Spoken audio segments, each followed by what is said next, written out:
Yo, what is up? What is up? What is up? What is up? What is up? What is up? We are here. I am here. I am live, coming into you like Craig Mack with the flavor in your ear on the 2-for-1 show tonight. Our guest is Pavy. We were supposed to have one or other two guests, but unfortunately they cannot make it tonight. But we do have Pavy. He is calling in live via satellite from the lair, from the Pavverbs lair. So I'm going to bring in Pavy right now. What's up, Pavy? How you doing, man? Welcome to the 2-for-1 show. Whoa. I got an old topic up there. Oh, okay. My bad. What up, Pavy? Welcome to the 2-for-1 show, everybody. How are you doing? How's it going? How you feeling tonight, Pavy? Yeah, what's going on, man? I'm good. How you feeling?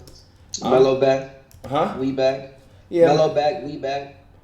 Yeah, Melo's back.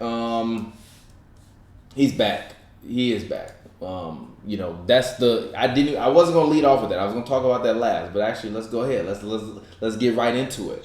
Carmelo Anthony has made his return to the NBA. Melo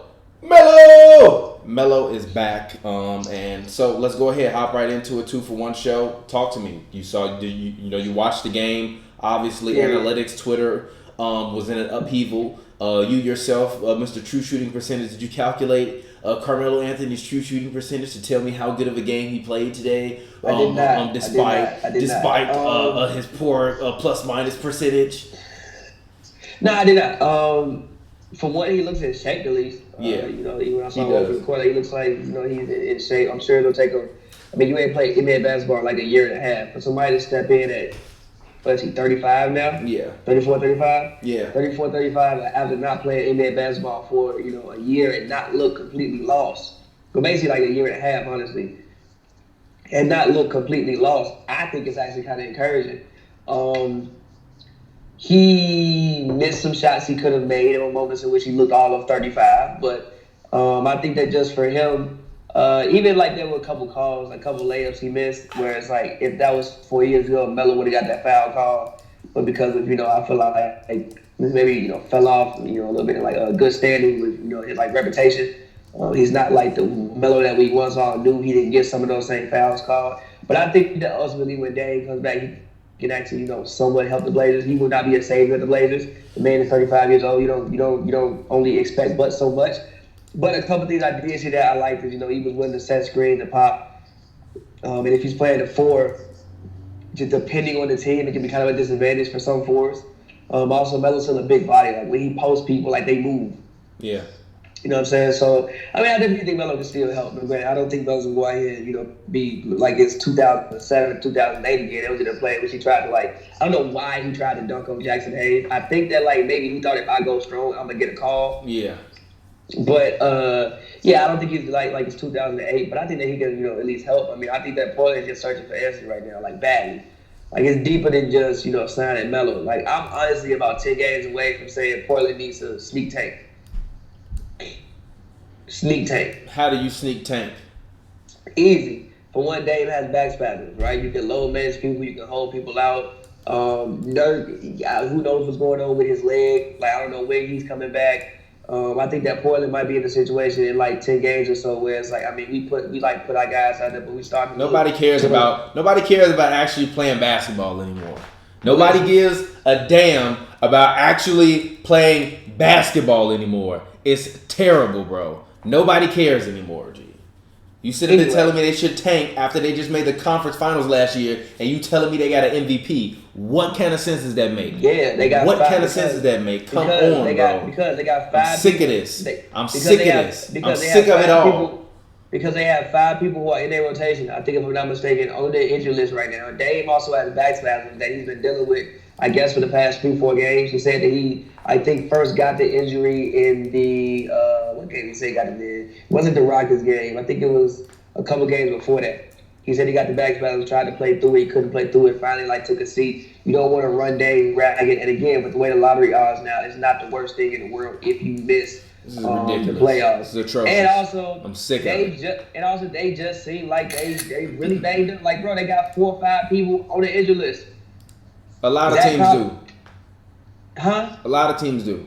A lot of people are banged up. A lot of people are banged up. Huh? And look, and those teams are usually the teams that's losing.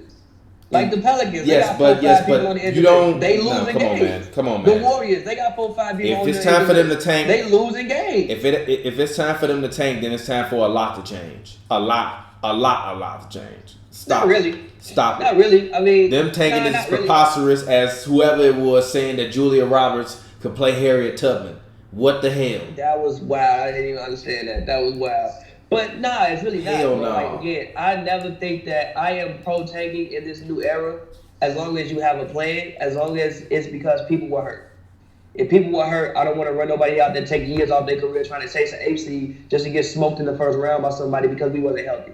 I'd rather sit everybody down, get me a pick, get healthy, and then next year come back at it with full force. I don't think it's the worst thing in the world. It's not like Dame is 34 years old. I think he's 28. He'll still have at least 2-3 prime years left. And that's good. That's good to you. That's yes, good to you. Yes. You also you also free up cap. I think Steph Curry got about 2 or 3 more prime years left. I would think Damian Lillard got at least 4, hopefully Steph 5 of them. Steph don't have 3 more prime. Steph is 32 years old. Steph has maybe 1 prime year left. No, he got 3 prime years left.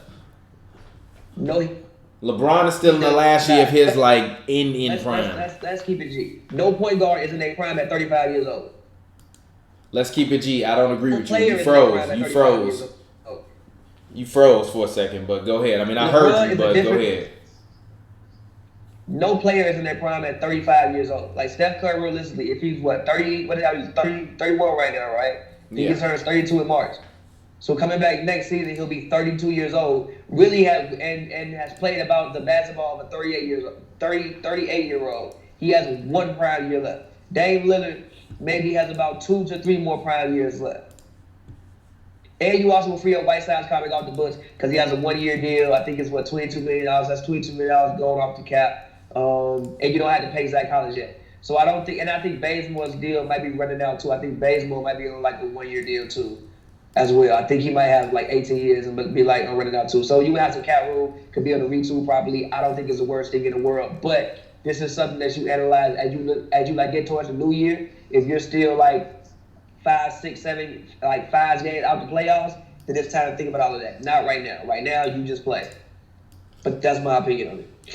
I firmly disagree with that opinion. I think that if you are them, you're looking at this season and you're thinking, wow, this is a disaster. Tanking is not going to help fix this disaster. Tanking is only going to make this disaster worse when you got guys that are actually talented, like a guy like Anthony Simons. You need to try to do your best to try to make the playoffs. If you can limp into the playoffs, I'm looking at the Lakers and I'm thinking, let's just try to stay, because Portland to me can still be a 7-8 seed in the West if they can actually find a rhythm. I'm not seeing any rhythm from CJ and the rest of the team. CJ's either having a good game and the rest of the team's having a bad game, or CJ's having a bad game and the rest of the team's having a good game. I'm not saying that they need to trade him, but I do think that something has to change with them in that team because he doesn't look in sync with them. Last year, he looked like he was in sync with them. He's the problem to me. Dame is not the problem. The other parts, and also, tweeted it tonight, Al-Farouq Aminu, he covered up a lot of their blemishes on defense. A lot of the blemishes that they had on defense. Mo was good. Mo was good, but Al-Farouq actually helped them in terms of protecting the paint and being able to guard power forward. They have nobody that can guard power forward. Carmelo Anthony can't guard no power forward. What power forward can he guard? It's smoke season against Anthony Davis. It's smoke season against Montrezl Harrell. It's smoke season against Zubac. It's smoke season against Aiden. Hell, for him right now, it's smoke season against Aaron Baines. I mean, he wouldn't be matched up against Aaron Baines, but okay. He might get switched on to that man. That man been switching threes all season. And in theory, when you need defense, you would sub in Nasir Little. He actually had a decent game today. He's a rookie, bro. I'm not dependent on that man. I understand He's a rookie. I'm not dependent on Nasir Little. This is all why, like I say, in 10 games, analyze where you at, and it might be time to set your sights on the draft as well as next Why season. not? Why not? If I'm them, I'm thinking let's see who we got the best matchup with. If we have the best matchup, and I think they have the best matchup with the Lakers, I think what you do from them, I mean, if I'm them, is I try to match up with them 1-8, and obviously playoff revenue also is another thing that we constantly talk about, but it's real. Like you play 2K GMO, that playoff revenue is very, very nice. They're not going to just tank when they've been perennially making the playoffs. That also sounds good for you as an organization. That also is good for players in terms of contracts. They get bonuses and stuff like that. You think that you think these guys that are getting all these big contracts gonna want to lose out on bonuses because y'all want to tank because a couple guys got hurt? I said sneak. Obviously, the players will go out there and play as hard as they gonna play because when you a player, you're not thinking, oh, I don't want to mess up this draft pick. Like, no, I said sneak tank. There are certain things you can do as a organization to make it seem like we are attempting to be very competitive. You actually ain't. I said sneak tank. Granted, I don't mean go out there and purposely lose games on purpose, but here and there, sit somebody down again. And again, especially now with the lottery odds, as long as you get in the lottery, you never know what may happen. In the NBA with that phrase, sit somebody down here, sit somebody down here. What is that, bro? What is that? What is that? You're tanking. Stop it, bro. That's tanking. That's tanking. That's what they're trying to eliminate. If I'm the Blazers, let's make the playoffs. Let's take a run at the Lakers. The Lakers cannot guard anybody on the perimeter. If I'm them, we going for the Lakers. We got Melo. Melo gonna have one last run. Melo gonna average like a smooth 15 points. 15 points. Fine. 15 points. A smooth 15 points. Melo a smooth 14.7 points on 42% shooting and 38% shooting from three because he's going to be hot because they're going to leave him open in the corner. He's going to be hot. He's going to be hot. And guess what? They're going to sneak like 2 games from the Lakers and then that'll be for them a successful season. Them tanking is not going to make this a successful season. They have been perennially a franchise that has been making the playoffs for the past. That is a successful season. What do you mean? You should have been telling me they should tank. You're telling me they should tank. Huh? You're saying they should tank. What? That's what assessment of what you just mentioned. What? Get to the first round and losing is more acceptable than tanking? No, we made the conference finals, bro. Hey, bro. So like I said, bro. That's not fucking success. Like I said, bro. That's not a successful season. Like I said, if we go from conference finals, and then we lose in the first round next year after losing the first round the year before, that ain't success. That's terrible. That's not terrible. Not making the playoffs is terrible. Both of them terrible. Oh my God. I'd rather not make the playoffs and get a pick and get a chance to redo my whole team because I got contracts coming off, then lose in the first round. I swear, man. Halfway kill my players try to. You gonna halfway kill them? Come on, man. Geez, bro. Come on, man. Bro, if everybody was healthy, I would feel you. But you got about Nurk might even be coming back around All-Star break. So you got reinforcements coming back.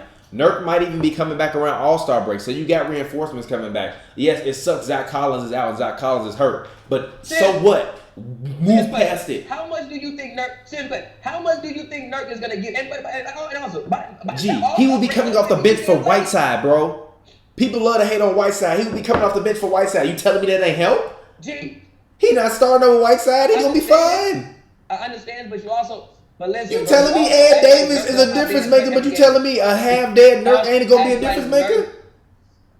But you act like Nurk going to hop in and play every game. He's coming off of his leg being halfway off his body. He don't have to play every game, bro. He going to play here, not play here, not play. Yes, the hell he does. So what? If they 6 games... 10 minutes of Nurk is better than no minutes of Nurk. They have no size. Okay. You literally just told me if I trade away Hassan Whiteside, we was talking before we started the show. If I told you, I know. I have no size. So come on, bro. That's size. You need that. What are you talking about? But I'm saying, again, this goes back into my thing with sneak tanking. Again, I'm not saying you do it yet. You give it about 10 games, 10, 15 games. But we're in late November now. Analyze where you are around the New Year. Then it's time to start thinking like, yo, do we realistically think we can make a playoff this? Okay, if we can't, let's set our sights on next year and all season. So,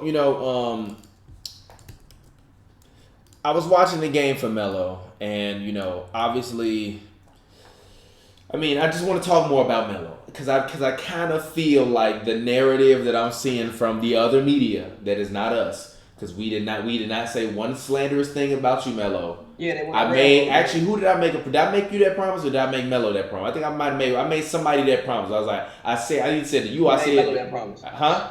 I made Melo that I made you that promise. I said I was not gonna slander you. So you have seen nothing slanderous come from me, bro. I actually even had a tweet take off because I was talking about how much these analytic nerds sitting there talking to me about this man's plus minus when he ain't played basketball in a year. Get out of here, man. Come on, man. Y'all act like this man is Kevin Willis when he's 43 or something. Stop disrespecting this man. Come on, bro. I was thinking about it, right?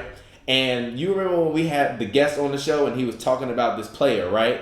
And he was talking about how he didn't like this particular player. I was thinking, is Melo better than this particular player? And I thought to myself, hell yeah. So I thought, yes, he is. Yes, he is. Yes, he is. Yes, he is.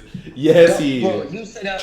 Yo, somebody just donated $15. Yo, shout out. Yo, somebody named Talib Kweli just donated to us. He said Blazers shouldn't tank. He just donated $15. Yo, shout out to you, bro. I appreciate you for donating that. We appreciate that. Thank you, bro. I agree. The Blazers shouldn't tank yet. And this is why I think they shouldn't tank yet. Because I don't think that it's over for Melo.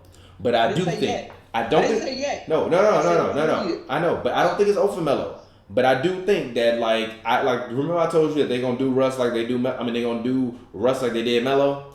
Well, yeah. Melo has, Melo did the opposite of what Cap did. He just got his job back. He just got his job. He just got his job back. Cap did. He did.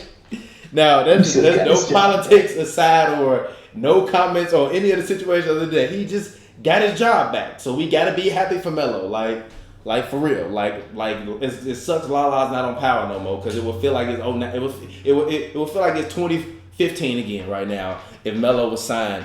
But Melo, he looked.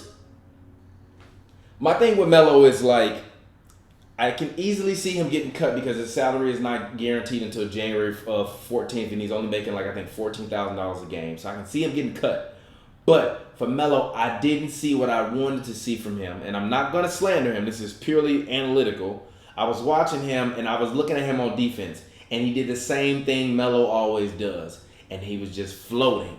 And he was nowhere near his man. And there was multiple times in which he wasn't near his man. His man rotated to another position. Somebody got out of place because they were trying to, take up for Melo. Now, although I understand defensive schemes are complex, because even when we interview Clippers players and we talk to them, they talk to us about a lot how certain teams like Paul George and Patterson have said multiple times that OKC's language, defensive language, is much different than the Clippers, so they find themselves calling it out. And even Kawhi will call out Raptor stuff occasionally because so they trying to get the defensive language intact. So I'm cool with that. But if you Melo, I just need to see you I need to see this your first game, bro. I need to see you look like you tried as hard as you possibly could. And I just felt like Melo was just kind of jacking up shots, which is what you expect from Melo.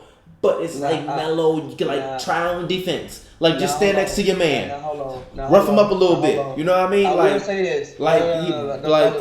He's got to get in condition, obviously. He's got to get in condition because the Lifetime Fitness League is not the same as the NBA. But I'm just saying, he got to try on defense. If he don't try on defense, they might as well not assign him. Go ahead. Listen, I can see him getting cut too, just because of the narrative that's surrounding Melo. Even the fact that people talking about this man plus minus and he ain't played basketball in a year is why are you doing this to this man?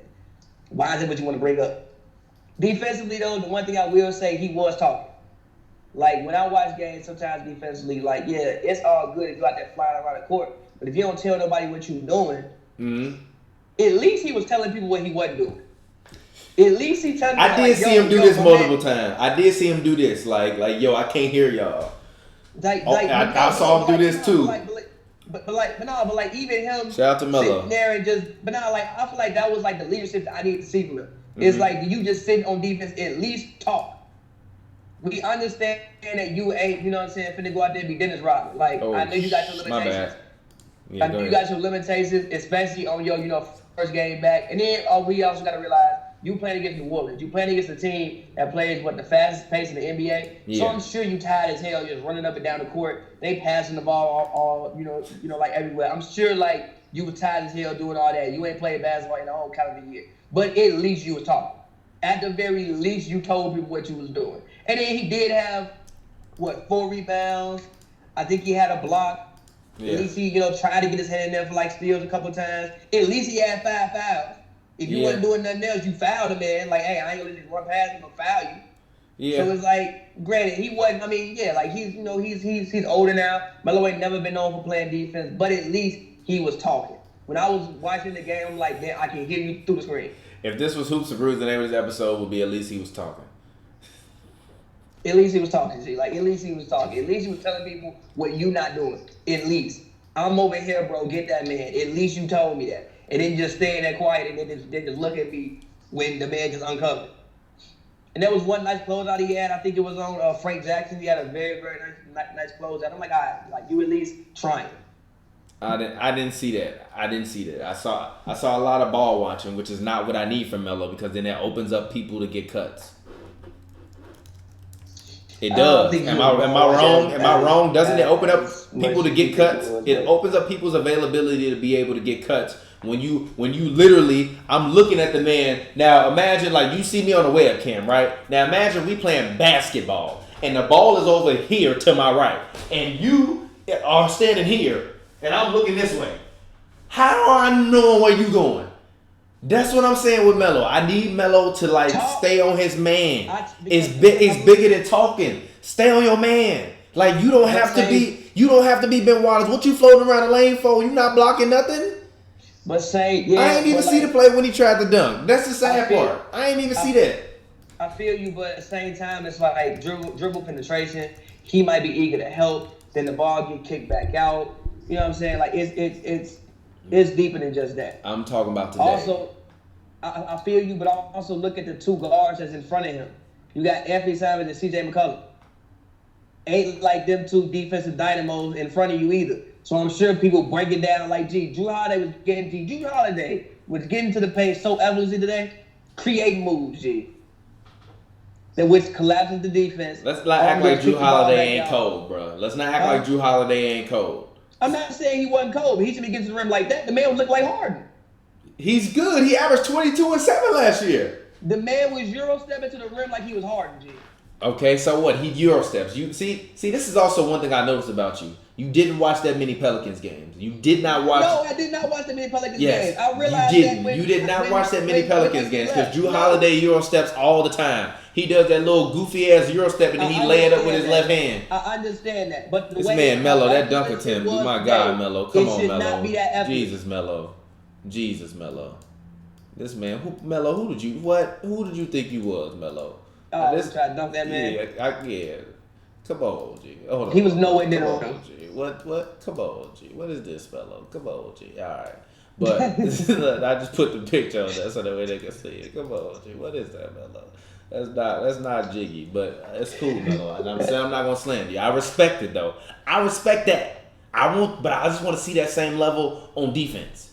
You don't have to be defensive player of the year. Just stay near your man so that way you don't miss on rotations. But anyways, enough Carmelo Anthony talk. Let's go ahead and let's talk about the Lakers. The Los Angeles Lakers are a freight train rolling against a lot of what I believe to be is inferior competition. But nonetheless, the thing that that I say as well as Daniel Belt says is beat the teams you're supposed to beat, and you ain't got nothing to worry about. And they've been beating the teams they're supposed to beat. That's something actually that the Clippers have not been doing this year. Although the Clippers have been dealing with more health concerns and stuff like that. I still feel as though the Clippers have let at least 3 wins slide from them. But the Lakers, the Clippers? I do. Yeah. I feel like they have. Which ones? I don't feel like going through them all game by game, but they have. I've been to a lot of them. They have. I've been to 2 losses, I think, and one of them they had that was away. Even the one when they lost to the Jazz, they should have lost that game in Utah. They shouldn't have lost that game. They shouldn't have. They should have lost that game. They shouldn't have lost that game. They shouldn't have lost that game to the Raptors either. I mean, no. Did they beat the Raptors that game? No, they should have lost to the Raptors. Yes, they should have. Huh?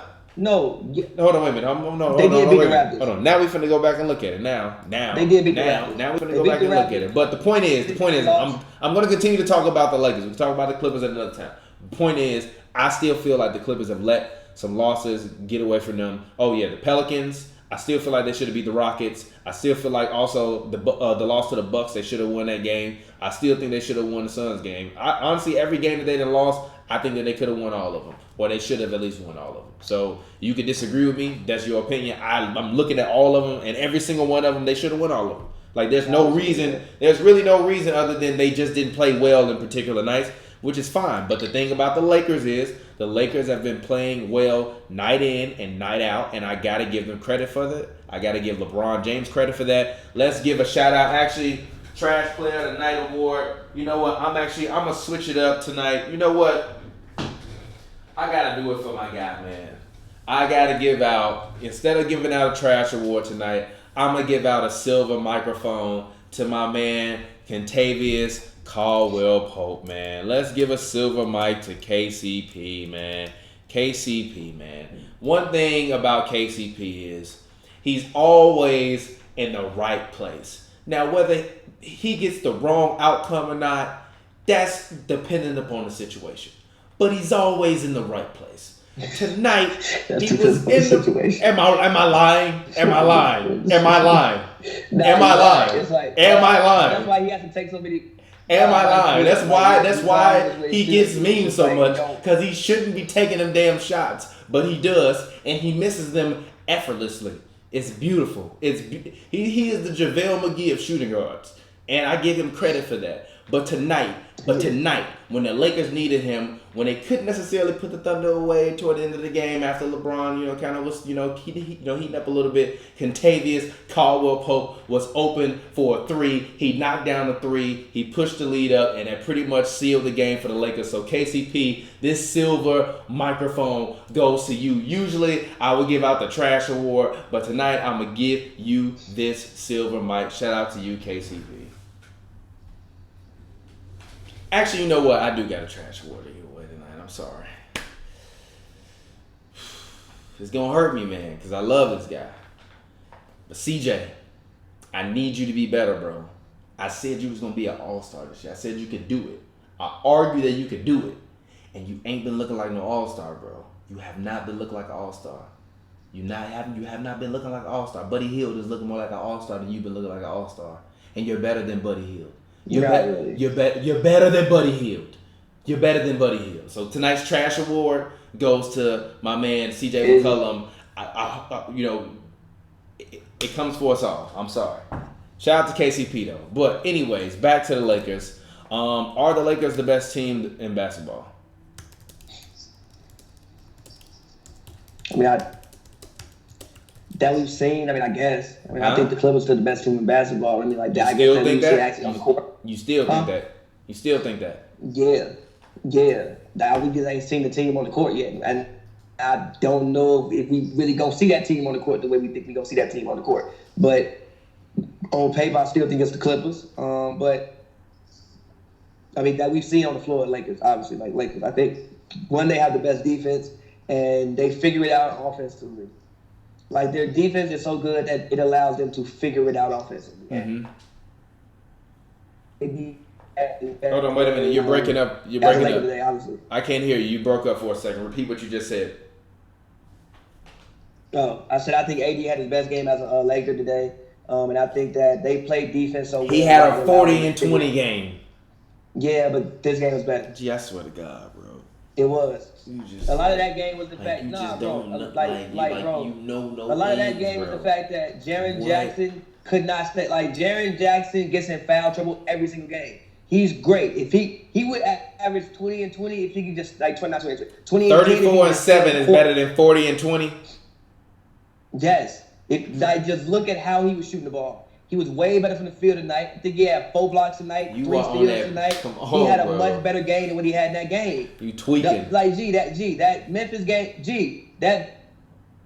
Memphis game was all on. Jaren Jackson committed stupid fouls and hustled. This game was way more he skillfully got buckets from everywhere on the court. Yeah. But he was 3 for 5 from 3. He was getting buckets in the mid-range. He was blocking shots. He had the key defensive stop at the end of the game. I think today was the best game that he's played in a Lakers uniform, and he looked more comfortable tonight, offensively especially, than he's looked the entire season. I disagree with you on that. I think that what you saw tonight was that he said, before the game, and I believe her name is Tanya Guliali. She's a reporter for the Lakers. She tweeted that Anthony Davis said that his shoulder is feeling much better and that it's getting closer to 100%. What you saw tonight was that if his shoulder is getting better, and according to him, it is getting better, which is good because I speculated. This is pure. Well, that's why I said he had the best game he had as a Laker. But it's not the best game he had as a Laker. He had 40 and 20. I watched the game. It was insane. That wasn't the best. I watched that game. He had 40. I was literally eating dinner with my girl, and I was like, "Yo, this man Anthony Davis got 25 and 15 right now. We're in the third quarter, and it's 6 minutes left in the game. He had 40 and 20. You're wild. No, stop it. Great hustle. Stop it. That was great hustle. Disrespectful. That was off hustle and Jerry Jackson. That was off hustle and the Memphis Bigs not being disciplined. And also the same way everybody want to ridicule Harden for like getting to the free throw line. That was the same thing y'all don't like Harden for doing. No, that game was not. I don't care. I don't care about what Harden do. I don't ridicule Harden for getting to the free throw line. I ridicule Harden for grabbing people's arm and doing a skipsy doodle down the block with him when he get fouled. That's what I don't like. I don't like all of this. Listen. However, get it how you get it. Regardless, that game was not the best game. My bad. Tonight.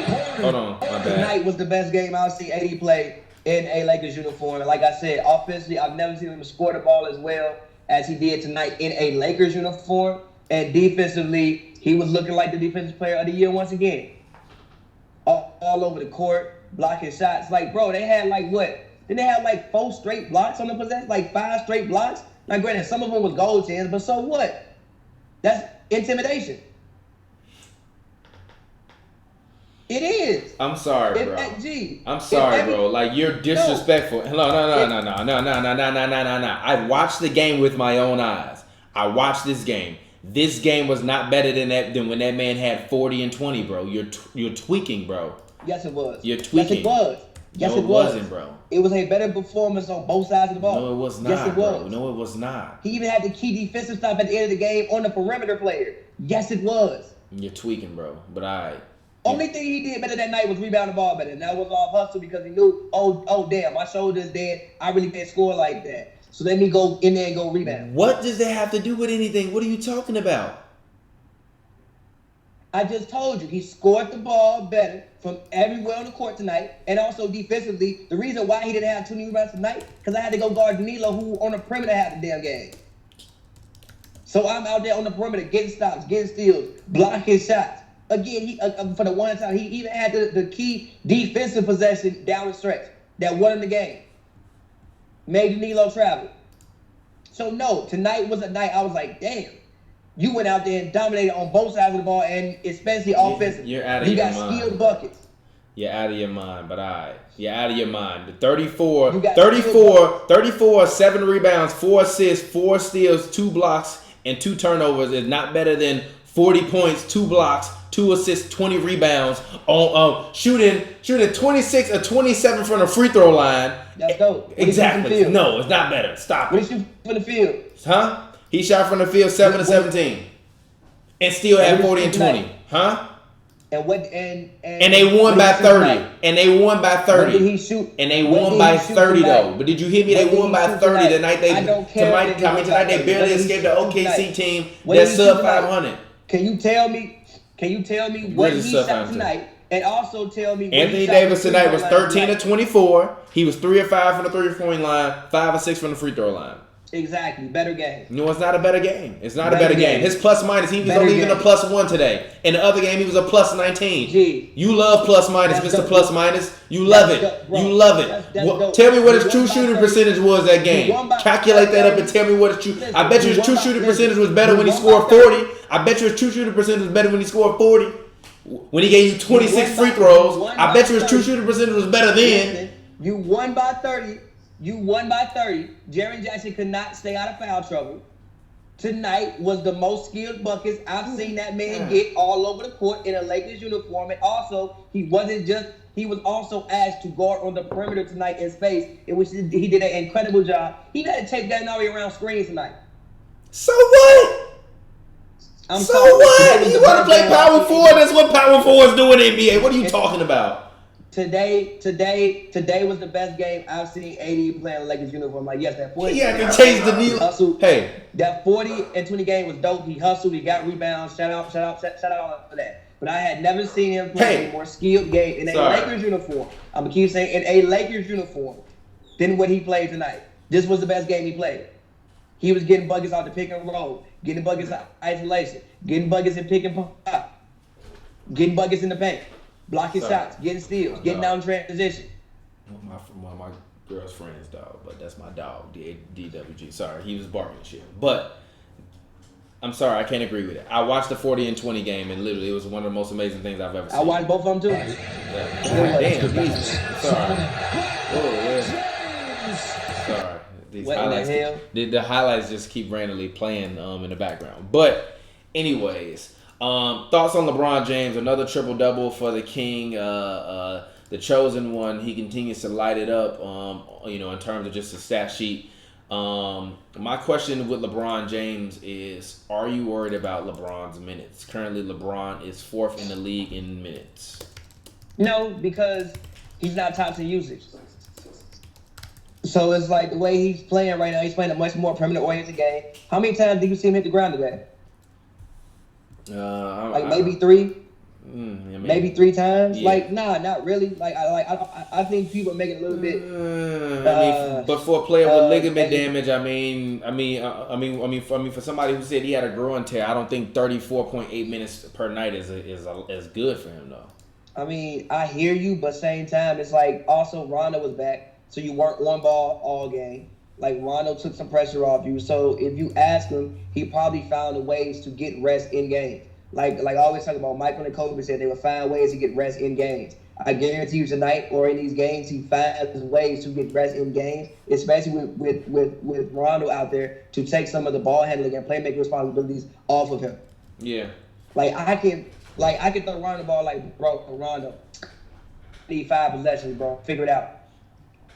I'm going to go play in the post. Yeah, Rondo played well tonight. I thought he did.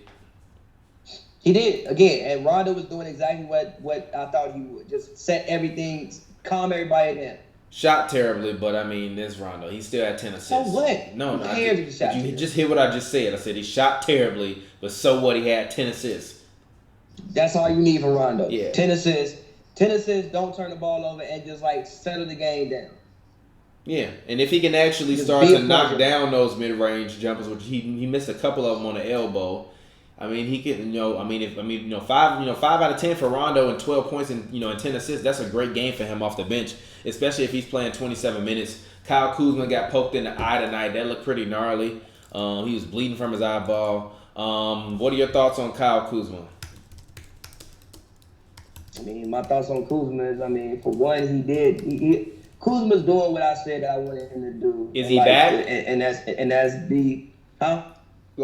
Is he? But my question to you is, number one, is he back to his normal self to you, and also, is he? Do you feel as though he's getting better?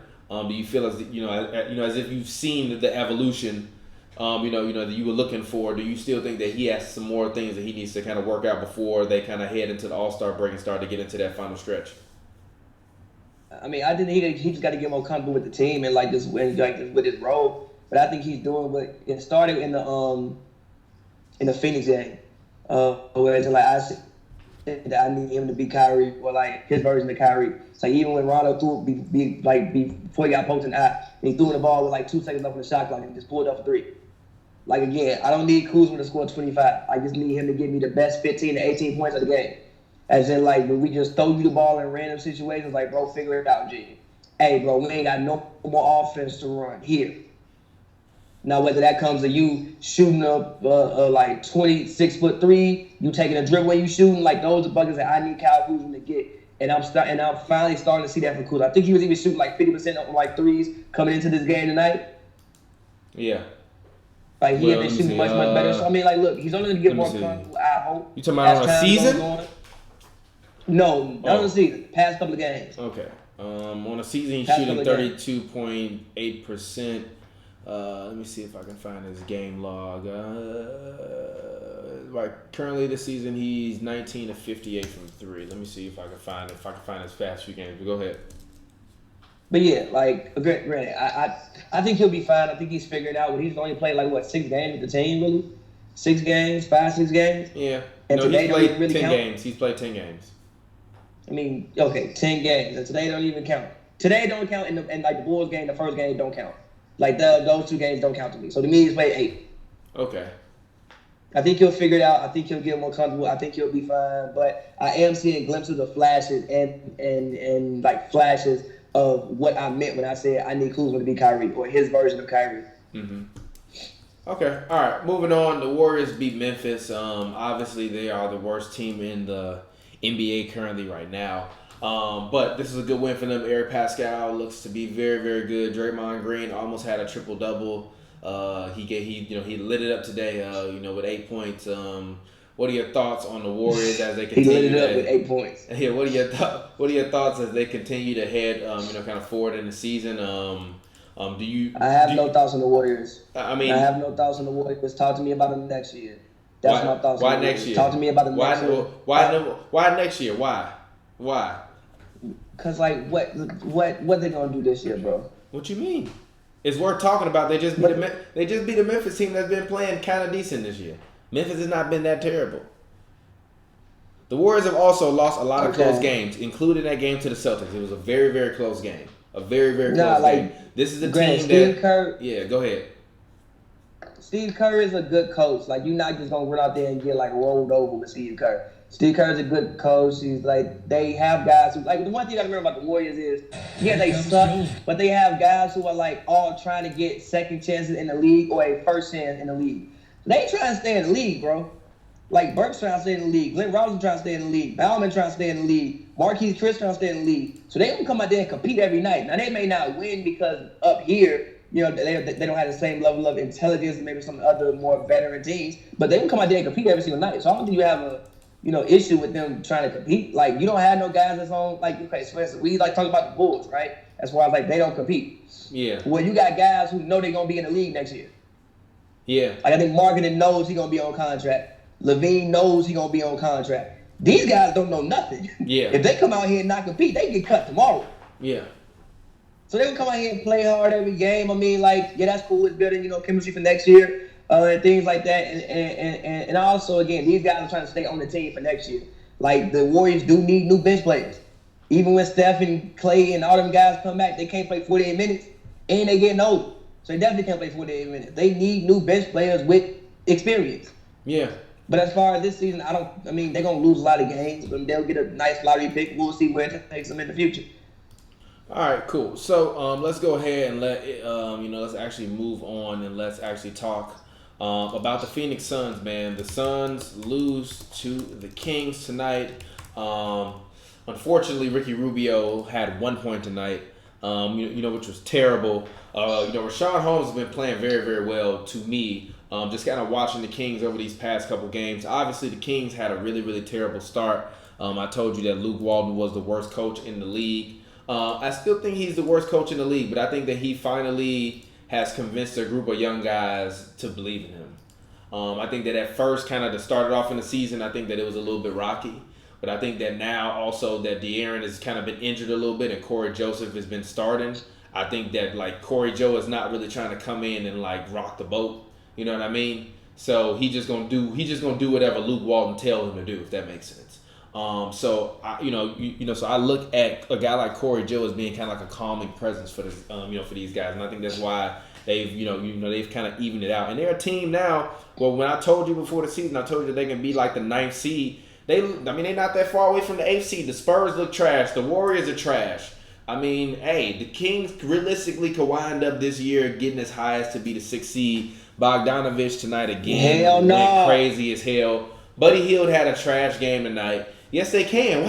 Why can't they? Why can't the Kings get to that high? Why? They're not good enough. Why? Because they're not good enough. enough. De'Aaron hasn't even been playing, bro. They're not, and God damn it. Sorry. They're not good enough. 2, they're already dealing with injuries.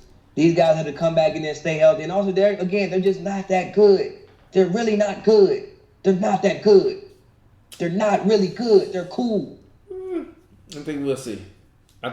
Seriously. I think that if De'Aaron Fox is who I think De'Aaron Fox is, he's going to come back and this team is going to be better. I think that when I look at this team, they have guys who are well equipped to do what they need them to do. The sucky part is that Buddy Hield and Bogdanovich play the same position, but you gave Harrison Barnes that money. The thing that and also we got to think about it. Bagley's hurt. Like, they're missing key guys and they're getting their record back up to 500. Okay, so what? He can finally get healthy. Bagley always Bagley can finally get healthy. Come on, Bagley man. been hurt since last year. Bagley been hurt since a rookie. Oh yeah, He always hurt. All right, but anyways, looking at the Phoenix Suns, their record is almost 500 now after their hot They start. only lost this game because Aaron Baines had a hip contusion and they couldn't stop paint penetration. Literally, they couldn't stop paint penetration, and also Frank Kaminsky ain't setting the same screens that Aaron Baines set. Yeah, Aaron Baines setting them dirty screens. Like nobody's trying to run into an Aaron Baines screen. It's like running into a Zaza screen. I'm cool on that, bro. Exactly. I think the Suns would have won this game, but again, I think that this is just one of those scheduled regular season losses when somebody isn't in the lineup. That when you just like look at the thing, it don't seem like it doesn't seem like it's that big of a deal. But then when you watch the game, it's like, oh damn, that person isn't there, and that really has a huge effect on the game. I think that's all it was. Aaron Baines didn't play. All right, yeah, I agree with that one. But in terms of the Suns, I mean, right now they're currently in the 8th spot. Obviously, the Kings are right behind them. The Grizzlies, the Spurs, the Thunder, the Pelicans, and the Blazers are pretty much all in a tight spot. They're all within 2.5 games of the 8th seed. Out of all of those teams currently right now, who do you think winds up with that 8th seed right now? I'm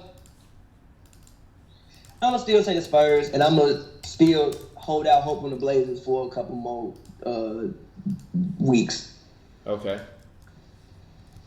So those are two things I think. I'm gonna still hold out hope on the Spurs, and like I said, Blazers. I like the Suns, I really do, but they are like they can't. All of their guys have to be healthy. Yeah. Like, they can't have any type of, like, even one injury severely affects his team. I mean, and I still have questions. Yeah, go ahead. And I still have questions about Devin Booker himself's health.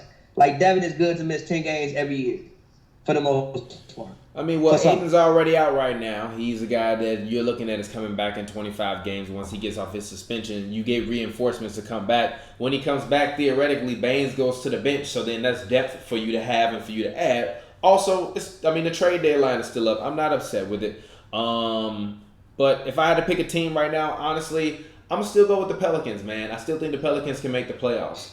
I think that Zion is probably going to come back around December, January. I think if Lonzo and Ingram can get some health and his team can float around 500 until around Christmas, I think that this team will be primed to make the playoffs because I'm looking at the Spurs. They don't look good. I got Spurs fans tweeting me talking about trades and trading LaMarcus and trading DeMar. If you trade LaMarcus and you trade DeMar, you're not making the playoffs, Spurs fans. Like, you can't trade both of them. You probably just trade. Even if you trade one of them, you're not making the playoffs. You're not making the playoffs. So it's over. If you trade them, you're trading them and you're not making the playoffs. Because you're not going to get anything back that's going to make you that much better to make the playoffs. So I'm looking at the Spurs. I'm thinking they're not going to make it. The Grizzlies, no. I'm looking at the Kings, their potential. But I'm looking at the Pelicans right now. I still think that they can do it. I think that it's been a rough start. They're 1-5 on a roll right now. They're 4-4 at home. They're 0-3 in their own division. And they're 4-5 against Western Conference teams. But the good news for them is that they've played 9 Western Conference teams of their 14 games. So that means that they'll have more Eastern Conference teams games coming up in the future. Hopefully they can grab some wins. I don't see any team in the Eastern Conference, below the 8th seed that has a better plus-minus differential than the Pelicans other than the Wizards. And the Wizards won 3 games. So it's like, I think the Pelicans. But I think we'll see. But that's right. Yeah, but let's go ahead. Let's hop into the very last topic of tonight. Does plus minus matter, man? Like obviously we had that we had that discussion with Melo. We saw it on Twitter. Does plus minus matter to you? Is it something that you look at and that you judge players off of? I mean, obviously, I look at it. We use it in terms of a stat, but when we look at stuff like a guy like Melo coming off his first game and people try to use it against him, you know what I mean? Like, what are your thoughts on that? Like, what are your thoughts on that? That's a real question. Like, what are your thoughts on that whole kind of thing that people are using it to kind of paint play? I mean, because even a guy like KCP, KCP doesn't make bad plays, but sometimes he might look bad and then he make a bad play and it's always plus minus shit, and he made a stupid layup that got the ball wedged in the rim. It's like, get him in a break. I mean, like, I use every stat should be used with context.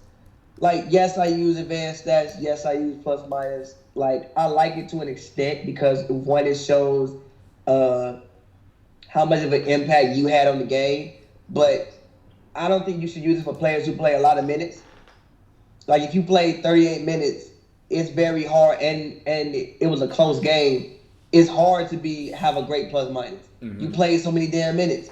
I really use plus minus for like players who play a small amount. Like, for instance, sorry to do it, Patty Patterson, but it was one game. It was in like OKC. I was like, yo, Patty Patterson plus minus has to be terrible because every time he came in the game, it was like a 10-on run happened. I looked at his plus minus. He was like a minus 18 in 8 minutes. I'm like, that's when I really use plus minus. But I mean, I use it, but I don't think that for a guy. For the Melo thing, it's just people want to find ways to pick at Melo. First, you picked on about the man. For some reason, people just don't like Melo, and it's not Melo's fault. Like, why do you not like that man, bro? Why don't you like me? Do? Now, like, what did he do to have people not like him? Yeah. Like, even the New York situation, that ain't his fault. Melo ain't even say nothing. Yeah. That was Phil Jackson. Yeah. The Houston thing, what did he say in Houston? I don't know. People don't like Melo for things that have nothing to do with basketball. Yeah. So it's like they want to use plus minus to attack a man who ain't played basketball in a calendar year. He ain't the man is 35 years old, hadn't played in a whole year. And you talking to me about this man plus minus. Man literally was sitting at home 4 days ago. Yeah. Now he on the NBA court against the Pelicans who play the fastest pace in the league. In the league, and I'm 35. Yeah. Which, like, all right, come on, bro. Without Dame, not even like Dame. Dame wasn't even playing. Yeah. Dame on the bench. Yeah. So it's like, yes, I look at plus minus, but come on, man. Yeah, I agree. I mean, look. I mean, even with true shooting percentage, like I think that everybody, like all stats, should be used with context, and context matters to everything in life. And I think even when you look at stats like true shooting percentage and stats like plus minus, it is contextual. But I'm not an advanced analytics, kind of junkie. But I do like plus minus as a stat to me because I think that, to me, kind of what it really shows is just kind of how effective you were in the lineups that you were out there on the floor when you were out there. Like, it's kind of the culmination of like your effectiveness in the lineups. Regardless of how many points you scored, that doesn't tell me how effective you are. You could score 40 points. You could be Devin Booker and score 70 points, but that don't mean that you were effective and y'all still get blown out by 30 points. You know what I mean? Like, when I look at your plus minus in the box score, and if you was like, if y'all lost by 50, but you was plus 15 and you dropped 40, all right, cool. Them 40 was effective. Like, you was working. Everybody else wasn't doing nothing. Like, when you say, no, I didn't lose because I scored 70. Y'all lost. That's when I will give the players that excuse. But I think using that, man, people just want to tear Melo down, man. Leave that man alone, bro. What did Melo do to y'all? Like, even last night when I asked CP3 a question, I'm gonna leave CP3 alone, man. He just a human being. I'm gonna leave bro alone. Like, it ain't his fault he didn't win. Like, it shit happened, bro. I'm gonna leave him alone. So so it's the same thing with Melo, man. Leave Melo alone. Let Melo get a full run. Let Melo get a full year. I hope the Blazers don't use him as a scapegoat. I hope that the guys continue to be good to him and he continues to be good. And I think that if one thing that he can, kind of come in and do is just show that he is a veteran leader in the locker room, I think that will go a long way more so than him kind of just coming in and being like, I got to prove myself. I think Melo, the thing that people have been looking for Melo to do is change. And he says, oh, I've changed. I had to go refresh and look at my life. And all. Okay, well, if that's really what it is, now that you're no longer in that situation, let's see the evolved version. That's even what I was talking about with the defense. Not just come out and chuck up shots, but like also show me some activity. But I'm proud of him.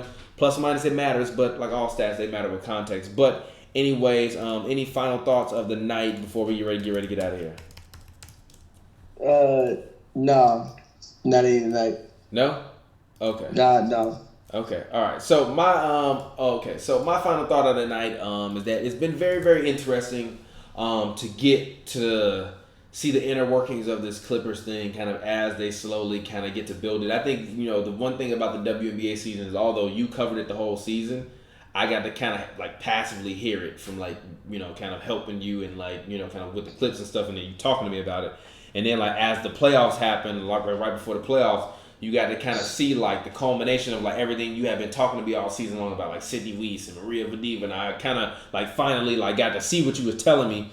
I was like, man, like this was kind of amazing. Like he got to really see like the big, kind of the build up of a real run, and then kind of they run ended. I feel like we're in the same situation as we were with Sparks, as we are now kind of with the Clippers, and even kind of just kind of watching some of the footage from kind of what we've done.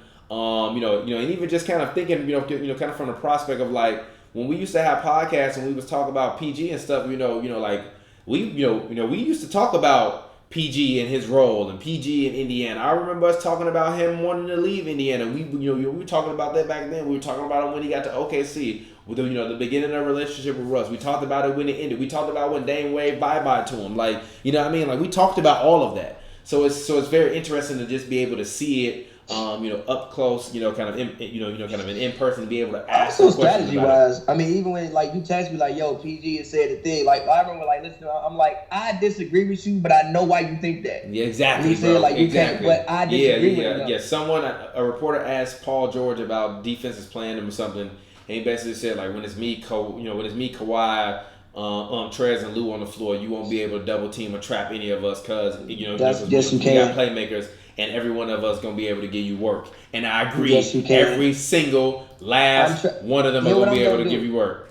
If I'm gonna make y'all go straight ice on the whole game. If you bring a screen and roll up, I'm trapping the hell that screen and roll. You gonna give Trez the ball 26 feet away from the rim, and I'm be like, all right, bro, figure it out.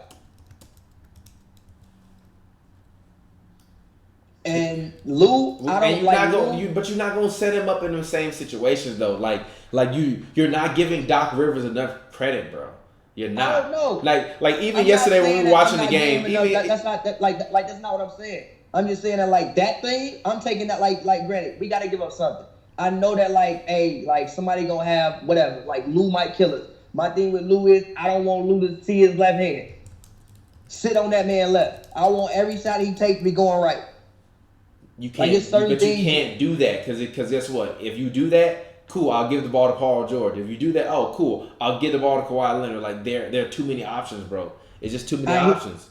There is a defense for everything, bro. Like as long as you just slow. No, there definitely is a defense for everything. I'm not denying that there is a defense for everything. But the one thing that I we even said, like we were in the press box and I remember saying in the press box, like man, like.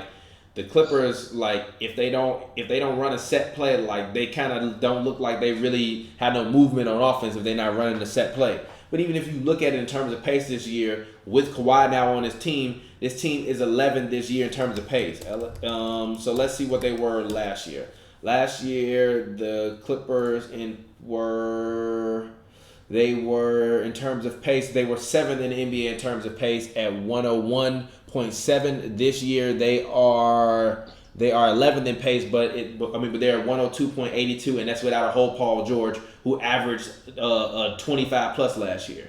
They're gonna move the ball a lot faster. PG, I also like the addition of Terrence Mann. I think that like finally seeing him get minutes. It's so funny that like when I asked Doc that question early in the season, he kind of laughed it off when I was like, "Yo, is Terrence Mann still gonna get minutes?" Like, well, he's not gonna get 30, 35 minutes. Well, hey, look at him now. He's getting minutes now. He's getting valuable, very, very valuable minutes for this team. So I mean, I'm just saying.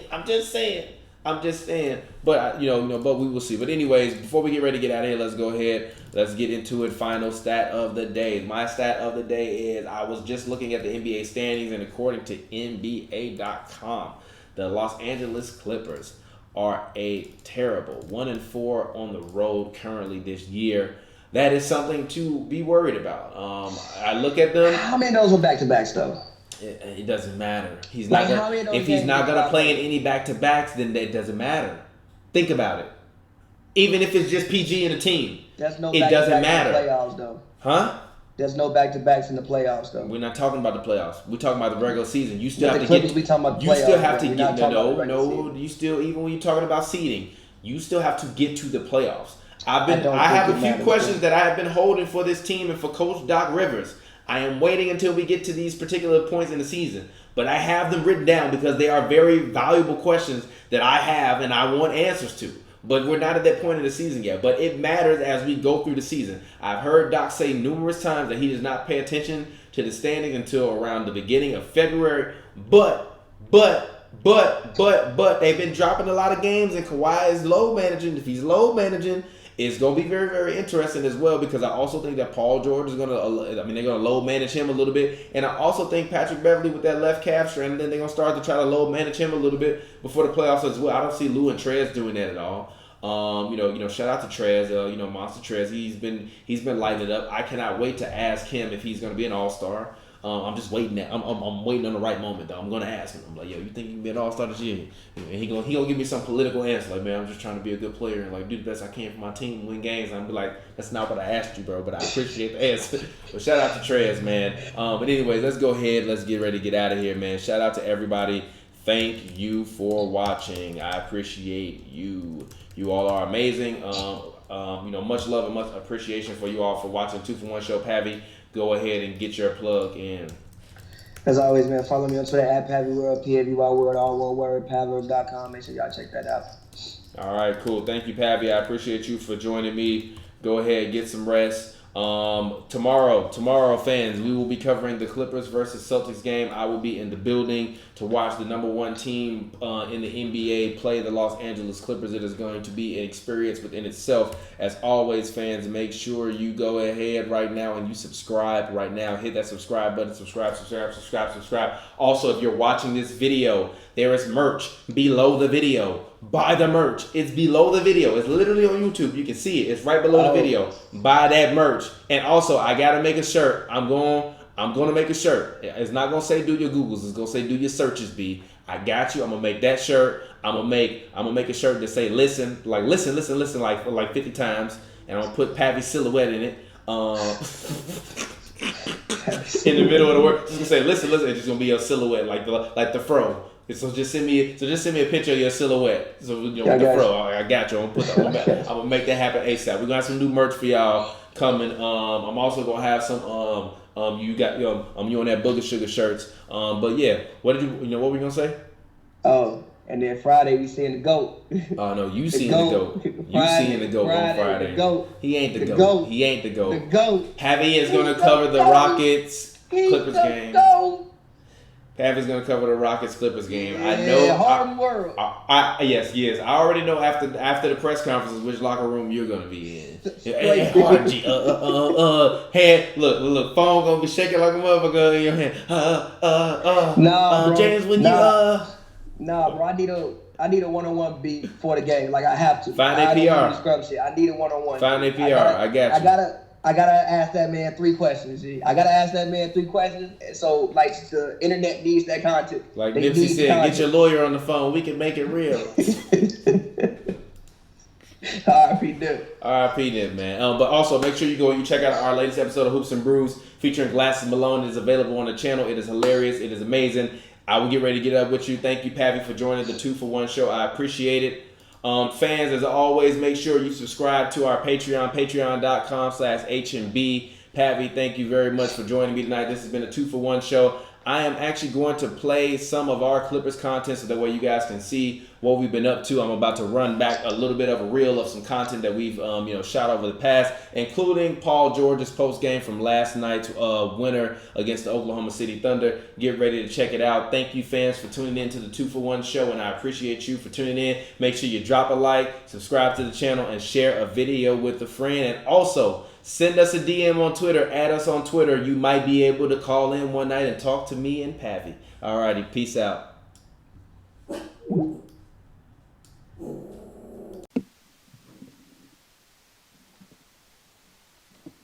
Paul, what was it like going up against your former team tonight? It's fun. It was fun. It's any other game, but it was fun just to see familiar faces, share some laughs. And just have good competition. I thought it was just great competition all across the board. Paul, what was the message that you had for Terrence at the end of the game? I saw that you kind of went up to him and y'all shared a little moment there after the game was over. Nah, I was just joking. Man, he playing defense all night. He went from guarding me, guarding Lou. He's just all over the place. And I just commended him for it. Told him just to stay healthy through it all. And, keep doing what makes you special out there. Paul, a bit of a two-parter here. What was it like You guys have, whether Kawhi's been in the lineup or you've been in the lineup, you guys have won games defensively, whether the offense has been there or not. What's it been like to be able to hang your head on defense? And then second, that last play design for you to get that three-pointer, did that work out exactly as you wanted to? Was that the For the first question, I mean, it's great. It's great to be able to win games on the defensive side because, honestly, offensively, it's not going to be there every night. We're not going to have a 150 night on a regular basis. So it's great to win these games that you got to grind it out. And honestly, I think that's great for us to kind of build towards going late in the year. And then, yeah, that play was designed for me to be freed up. Kind of misdirection to draw attention to Lou and J. Mike, and then Trez coming to clean me up on the other side. Paul over here. What are some of the biggest things that you've learned about, kind of your teammates as you've gotten to kind of get yourself into the flow of things and starting to play with them a little bit more and go through drills and things of that sort? I think it's tough as much as I'm trying to get into a rhythm and find myself and bring what, I bring to the game. I think what I found most and most impressive about my teammates is, I got guys that's been doing this and guys that are great and skilled and special. Lou Will, one of the best scorers. Trez is proven to be one of the best scorers at his position. It's just so many guys. Defensively, there's guys that do what I do and do it at a high level. I think, it's a small, or not a small, but it's a gray area that I'm in where I'm trying to find myself and bring what I bring and still, let those guys be great and special as well. Paul, obviously you're still waiting on, playing with Kawhi for the first time, but I wonder, as you're playing the Thunder, you played with Andre Robertson 2 years ago when he was healthy, two really elite defensive wings. Does that give you a sense of what it might look like a little bit with Kawhi defensively? Yeah. I think, with both of us having matchups, both of us being able to play defensively and guard whoever the other person, kind of that safety zone up while the other guy is on the ball. It's a great preview. With Dre, those moments that we did have, and we started to find our rhythm last year or 2 years ago. But it is kind of, something of what it would look like. Paul, sorry. Everybody knows what Trez does out there, but what are you learning about playing with him now that you're on the same side? Again, he's skilled. I mean, he's skilled. He's great hands. Plays bigger than what he is. He contests. He takes charges. He brings the toughness. Great finisher. He's got the complete package and he's got a niche for this league.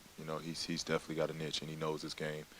And those are the guys that do well when they know what they do and they do it at a high level. Paul, in the back. Last year before your injury, you were hitting threes, I think, almost at a historic pace, taking, I think, 10 a game or something like that. Are you at all ever trying to keep track of how many shots you're attempting from three? Is that an emphasis for you, or does it just kind of come naturally? It just comes naturally. I'm not that player that looks at the shots I'm taking and looks at statistics and percentages. I'm not that guy. I get lost in the game, and whatever happens, happens. Hey, Paul, what was it like going up against Chris toward the end of the game on some of those possessions back and forth? It was good. It's good. I think it's it's tough because again I'm still getting used to this fast pace, this style. And again I haven't had practice time, so a lot of this pressure and on ball stuff I'm still working on.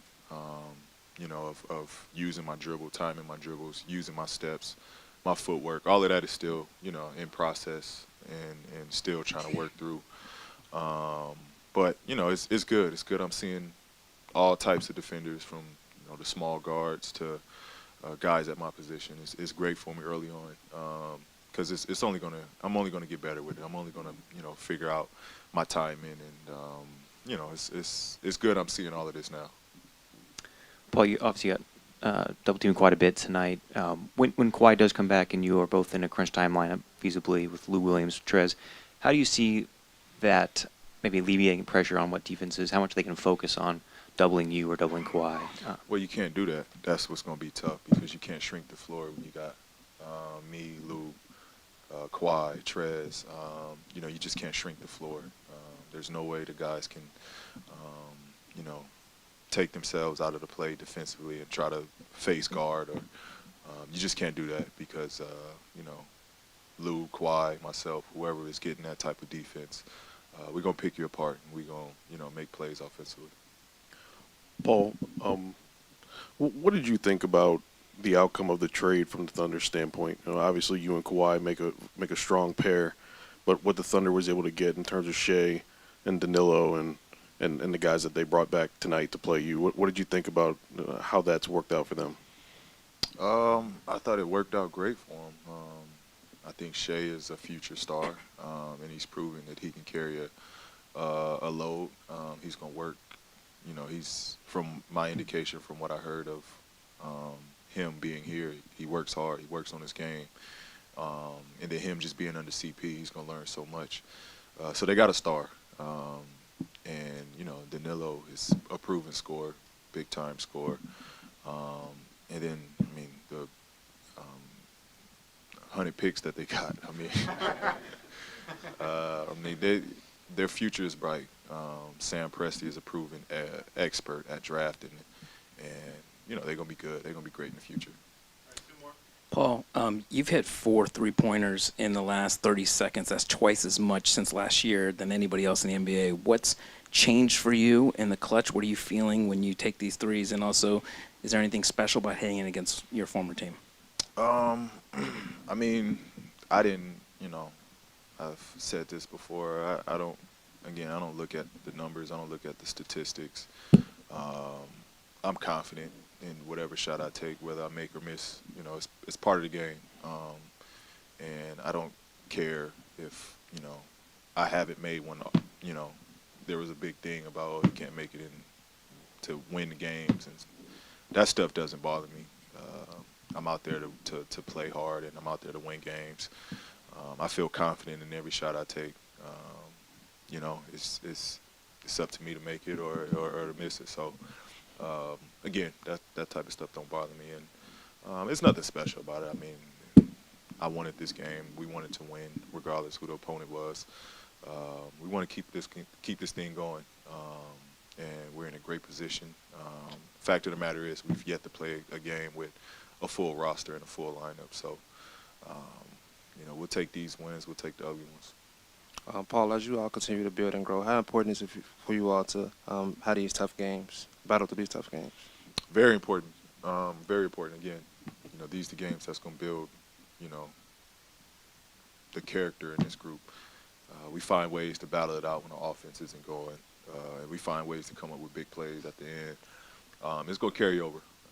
You know, again, we don't want the games where we get to score 150.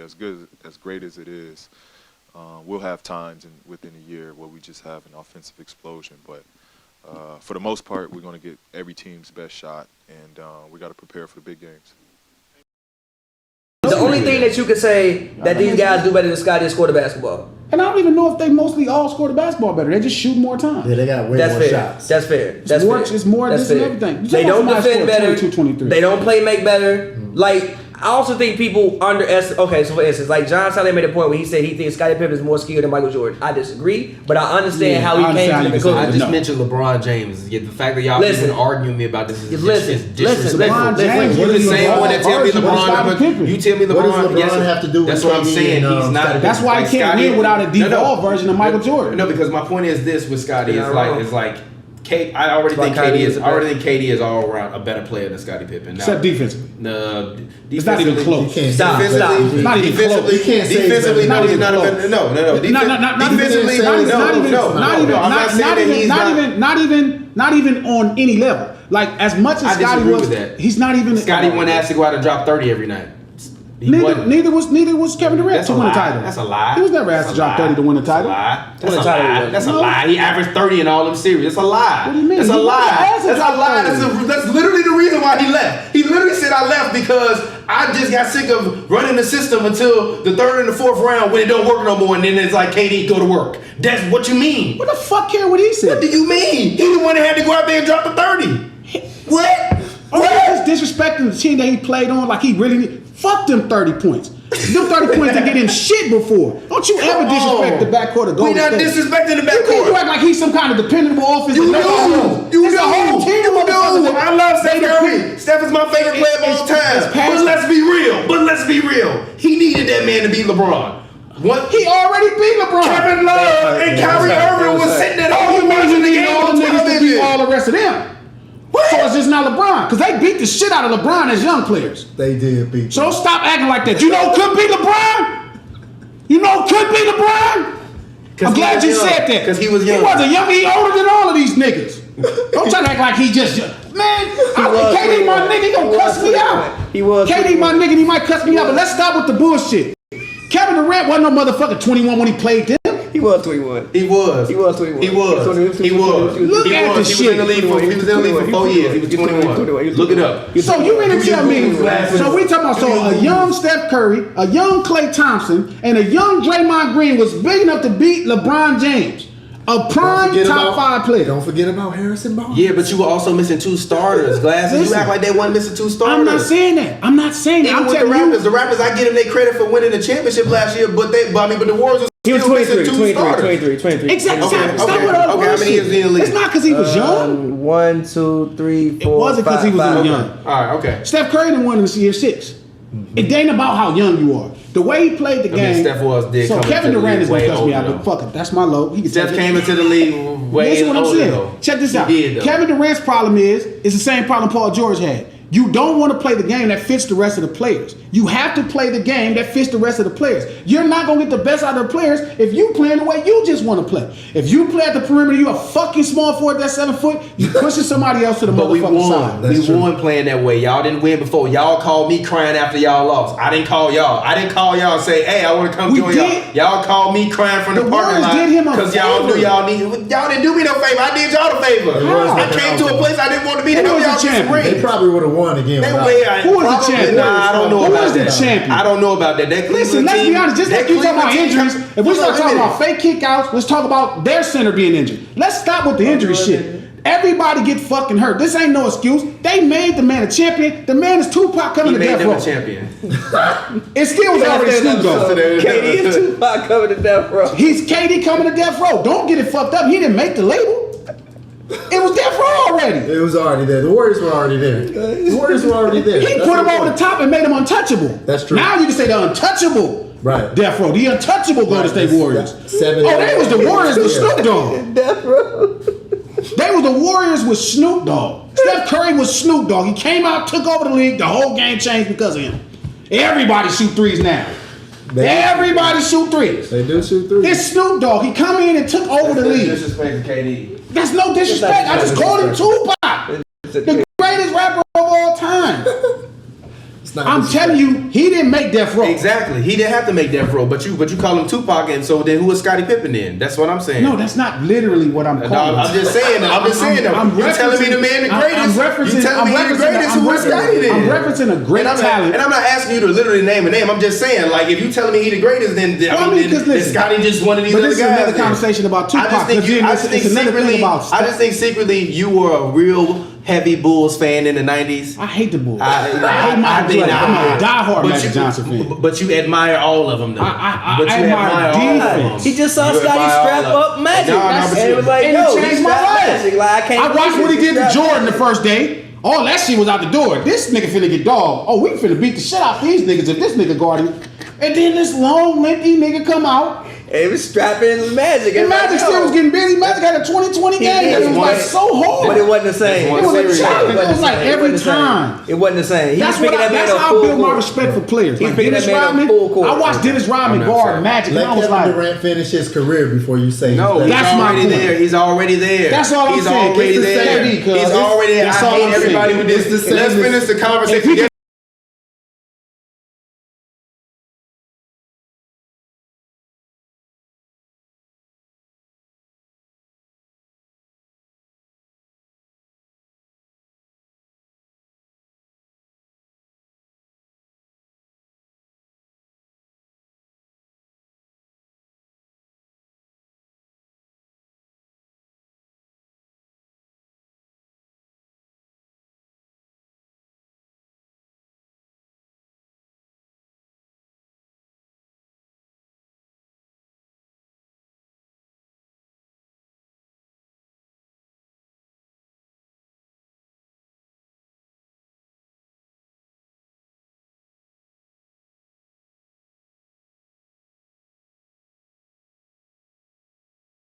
The only thing that you could say that these guys do better than Scotty is score the basketball. And I don't even know if they mostly all score the basketball better. They just shoot more times. Yeah, they got way more shots. That's fair. It's more this and everything. They don't defend better. 22, They don't play make better. Like, I also think people underestimate. Okay, so for instance, like John Sally made a point when he said he thinks being from Chicago, I'm from Chicago myself. There was a lot to talk about Chicago being a mecca of basketball.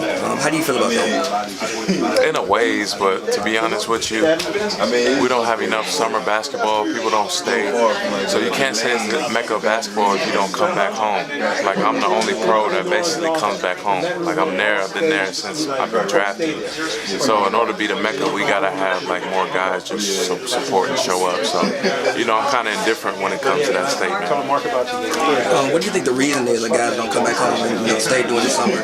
Places like here, we have celebrities, that like to go out here and run movies, which I understand. But yeah, it's just different, by no means they're our fault for wanting to do what they do. They have the right to. What I'm saying, you gotta have pride of your city and where you're from. You gotta be there. And coming to the Hawks, I guess what's been the biggest adjustment that's allowed you to have the success that you've had so far this year? It's still early. I can't say that I'm successful yet. I can say that maybe game 82 or in the playoffs. Then I can, tell you a little bit more. But right now, I'm still trying to find my way. And one last question: you play with a couple point guards. Now you're playing with Trae Young. Can you speak to what he's doing on the court and his playmaking ability, and what allows him to be so successful? Yeah, someone who just brings so much to our team, can bring the basketball out from the long range, score from everywhere on the court, inside out. Really helps us. So definitely someone we rely on a lot, and it's fun playing with him. Thank you.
It seemed like a defensive struggle by both teams all night long.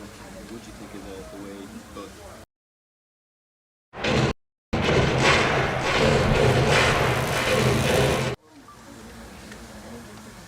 It seemed like a defensive struggle by both teams all night long. What do you think of the way both teams kind of made it tough for the other one? Yeah, it was a hard-fought game. PG hit a big shot down the stretch right there. That's on me. I got to fight through that screen and not get picked. Chris, you and Terrence both spent a lot of time guarding Paul. It seemed like both of you were effective. What led you guys to playing so well tonight? Paul is tough. Paul is tough cover, man. I watched both the game against New Orleans and the game they played against Atlanta. You know what I mean? So just try to make it tough on him. You talk about Shea and kind of your relationship with Shea over the last couple of months, so kind of what you see out of the kid. Shea, man, gonna be a star in my opinion. I'm probably a little biased, but love being a teammate with him, and it's gonna be cool to get a chance to see him grow. You know what I mean? He's one of the few guys that, you know, once he gets more minutes, he's even more productive. So going from the previous situation, being here in Oklahoma, he's just gonna continue to get better. Shea said he's looking forward to playing 2 games in 2 nights here in the Staples Center. What are you guys going to focus on tomorrow? We got to come out and be aggressive, be ready. You know, being here for so long, there's 2 sort of different environments. These 2, you know what I mean? Lighting's different, everything's a little different. So it's cool. Let this one go, get ready for tomorrow. Do you have any comments on Clippers fans' reaction today when you handled the ball? Clippers fans' reaction? What happened? When you handled the ball, you know, they were like, I ain't know. I ain't pay too much attention to it. My brother and my daddy was sitting on the floor then. They were sitting on the court. Chris, what did you think of the shot that Danilo got at the very end there? It looked like a good look from the spot. Yeah, it looked like a really good look. I got to go back and look at that other one too. I watch a lot of games. Every night I watch a game. I ain't never seen that one overturned. You know what I mean? I got to just go look at that. But I'm sure it wasn't a foul. If it's not a foul, it's not a foul. But I think Gallo got a good look. You know what I mean? I'll give him that shot any night and expect it to go in. Do you ever get nostalgia coming back here, or any old feelings or anything, or is it just kind of business as usual? When you hoop, you hoop. I mean, obviously a lot of familiar faces. JP, a lot of the people that sit courtside. Like I said, my brother and my dad was sitting on the floor. My wife, my mom. My wife, my mom, everybody here. My family lives here. You know what I mean? My kids in school here and all that, so it's always cool to be back. Can you talk about the growth you've seen from Baze? Baze, man, I think like 19. You know what I mean? And he's really like my little brother. I love him to death. You know what I mean? And to see how good he is, so young, you know, he's gonna be here for a long time. You know, something happened in the game, and I'll be like, Baze, you got it. And I'll be like, man, I'm 19. You know what I mean? So it's growth, and hopefully, you know, every 10 games he keeps getting better. Chris talks a bit when you look back at the Clippers tenure. You've like indeed helped restart the franchise towards winning. How do you look back at your Clippers tenure? I don't know. That's a long story. You know what I mean? But it was a good time. You know what I mean? I stay in contact with them guys. Everybody's on different paths now, but it was a fun time.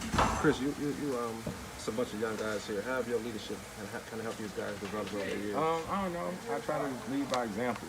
You know, I'm the first one to tell them. You know, I give them any knowledge I got, but I'm also not the old guy that's just here to get them, you know, hip to the game. Like I hoop. You know what I mean? So that's what I let them know first and foremost too. So. Chris, right at the end of the first half, you looked like you coordinated with Dennis to set up that 3. How did those types of little interactions happen to get you a good look? I don't know. Just try to get an ISO, and shot went down. Chris, I thought you had him off balance most of the night, and it was a game it could have got, and it got away. What was the difference in the game at the end? My defense on Paul. That was the difference. If I get through that screen, it's a tougher shot. And knowing PG, he makes big shots like that, so, you know, that's on me. And Chris, you Last one organize for your Chris. basketball camp for the youth in Glendale last weekend. How is it important for My you? basketball camp, it was yesterday and the day before. A lot of great kids out there, man. You know, grassroots basketball is something I'm passionate about, so continue to get them better. It's always cool. Thank you, Chris.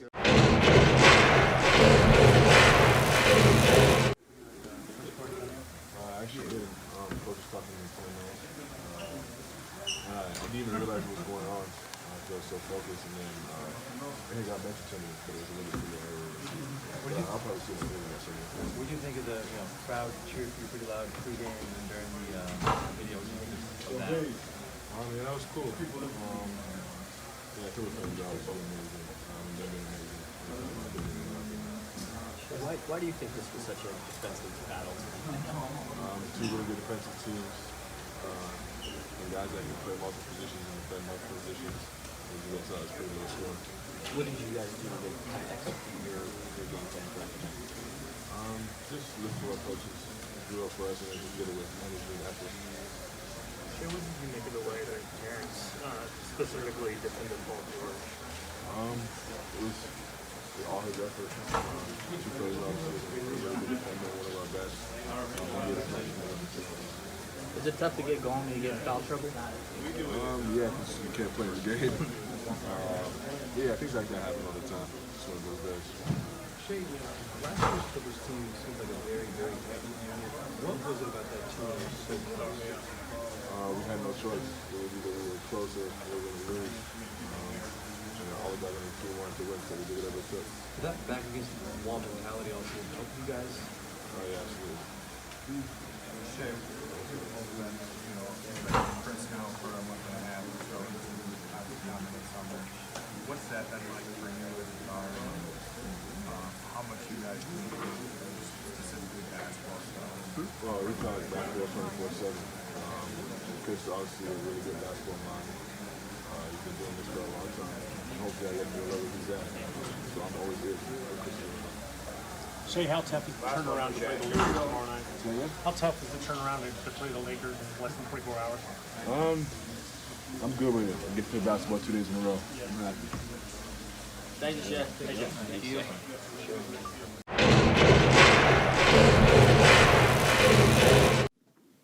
I'm changing my opinion. I think the challenge is good for the league after all. I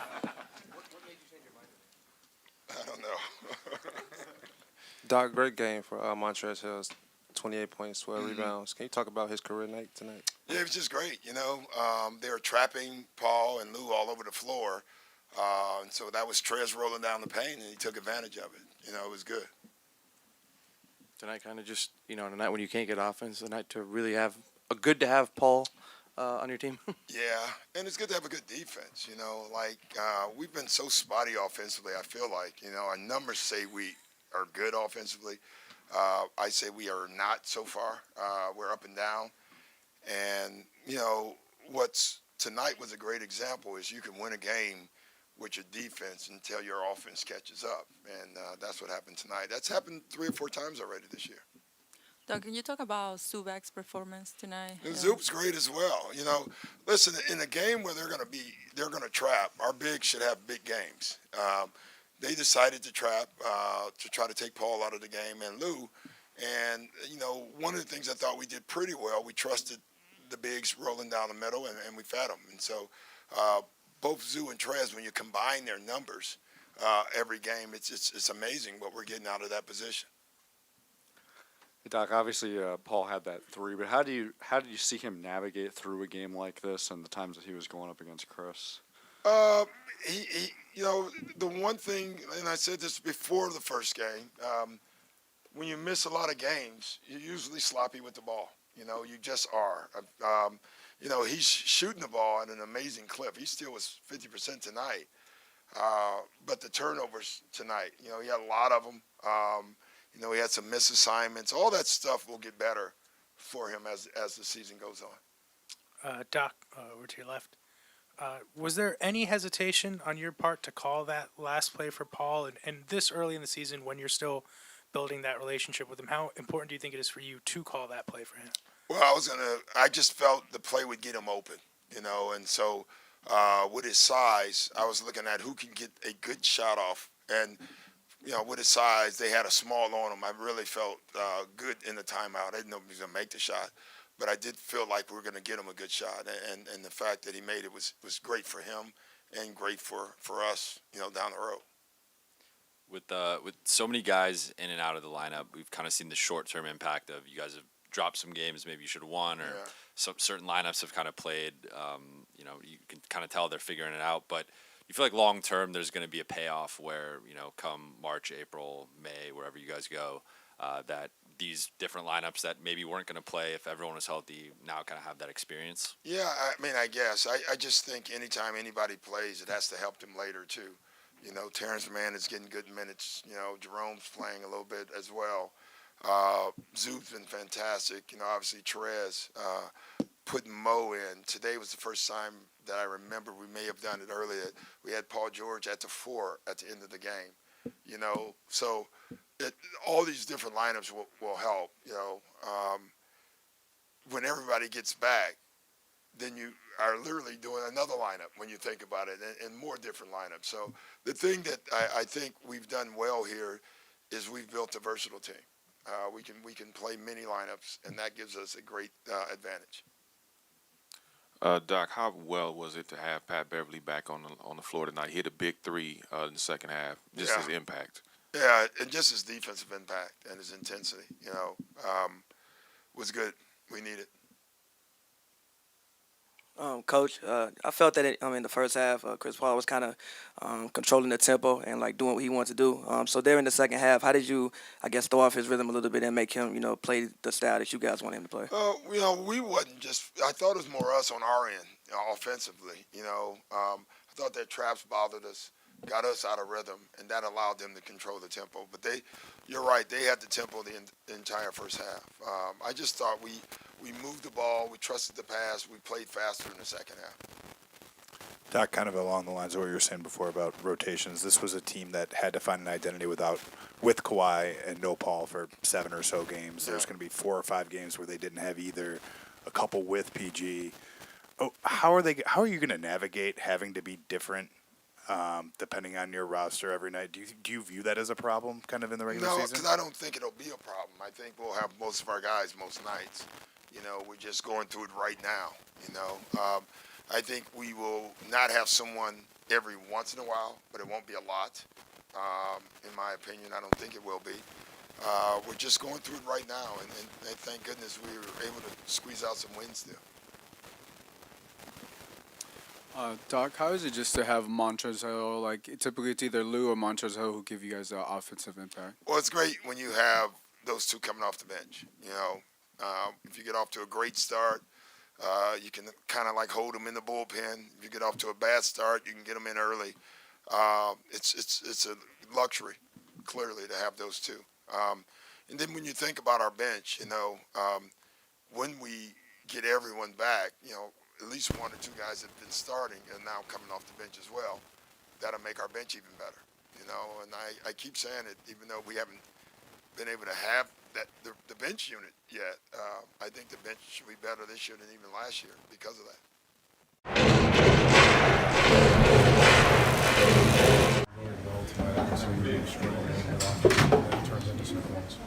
Yeah, it was a grind-out win. I thought OKC did a good job of slowing us down offensively, making us have to do other things in the game. And defensively, I thought we locked down the last 3 minutes of the game, got big stuff. What type of progress have you seen in Shay's game from last season to this season? I think Shay's going to be a star.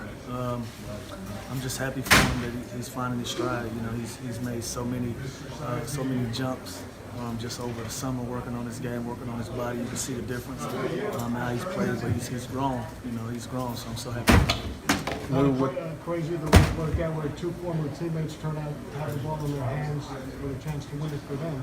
Thoughts when you saw those two put up threes? Yeah, well, the last shot Gallo took, I cringed. I've seen that movie before. Wide open at the top of the key, that's his shot. Luckily for us, it rimmed out, but I cringed, so I thought for sure it was a good goal. She can get one next time? Lou. We don't have any more.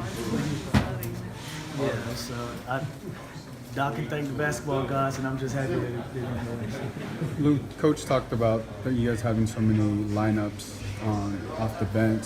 Has that affected the rotation anything with you guys? No, we're a deep basketball team. It's still early in the season. We hadn't really been able to have any consistency with the lineup, so it really doesn't matter at this point. I feel like that could pay off later in the season, just having so many different guys playing with each other that will have that familiarity.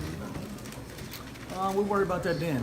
Right now, we're still just trying to figure it out. You know, what have we played? 13 games so far. We still hadn't seen our entire team yet. You know, so right now we're just trying to win game after game and then start building some camaraderie, start building some consistency. The game really opened up for Montrez. There was a lot of traps. Was he calling out for the ball more? No, he didn't call for the ball. Trez just do a good job of doing his job. He screen, he rolls, puts himself in a position to be successful and play off of the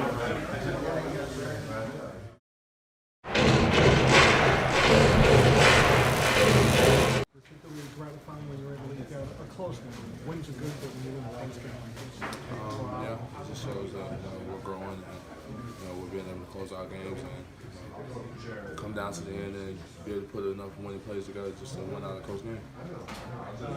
Two of your ex-teammates had a chance to win it for them. They had good looks. Lou was saying he held his breath, especially when Danilo had that open shot. What were your thoughts of seeing those guys and the ball comes out into their hands at the end? Definitely tough, man. Like I said, Stephen Davis is a hard, offensive rebounder, and they was like a challenge play, and then they still had a chance to come out and get another shot up right there. It definitely was a tough coverage. When Gallo came off that pick, I was a little step late, and when he shot the ball, it's not one of his normal looks, and I look at he gets a lot, but for him to come up short and miss it was big for us. We got to rebound and close out the game. So Doc's saying, you guys are a versatile team, you win in different ways. Like how much does that help you guys just knowing that? It helps out a lot, man. Really, our defense definitely did a great job for us tonight in order to win the game. Offense was spotty all night, but we did a great job of making enough winning plays on defense and on the floor. And that's just what it comes down to, just putting enough stops together and make sure your defense doesn't take a lapse, even when your offense isn't going for it. How was it for you personally, stepping up when it was needed, when they were trying to slow down the offense? Just play the game the right way. Put my body on the line. I'm out there with a lot of great scores. I draw a lot of attention, and I do a great job of getting those guys as open as possible. And I was just the one that actually reaped the reward from the night. Simple as that. Tracy, obviously had 28 points, 27 minutes played, but you were all over the game. You also set the pick for Paul George, and you set the screen. Did you know it was going to go in? Man, he's a professional scorer, man. Like I said, I put my body on the line for these guys, and I'm out there with a lot of great scores. And if I could do anything I can to get these guys as open as possible, that's what I'm going to do.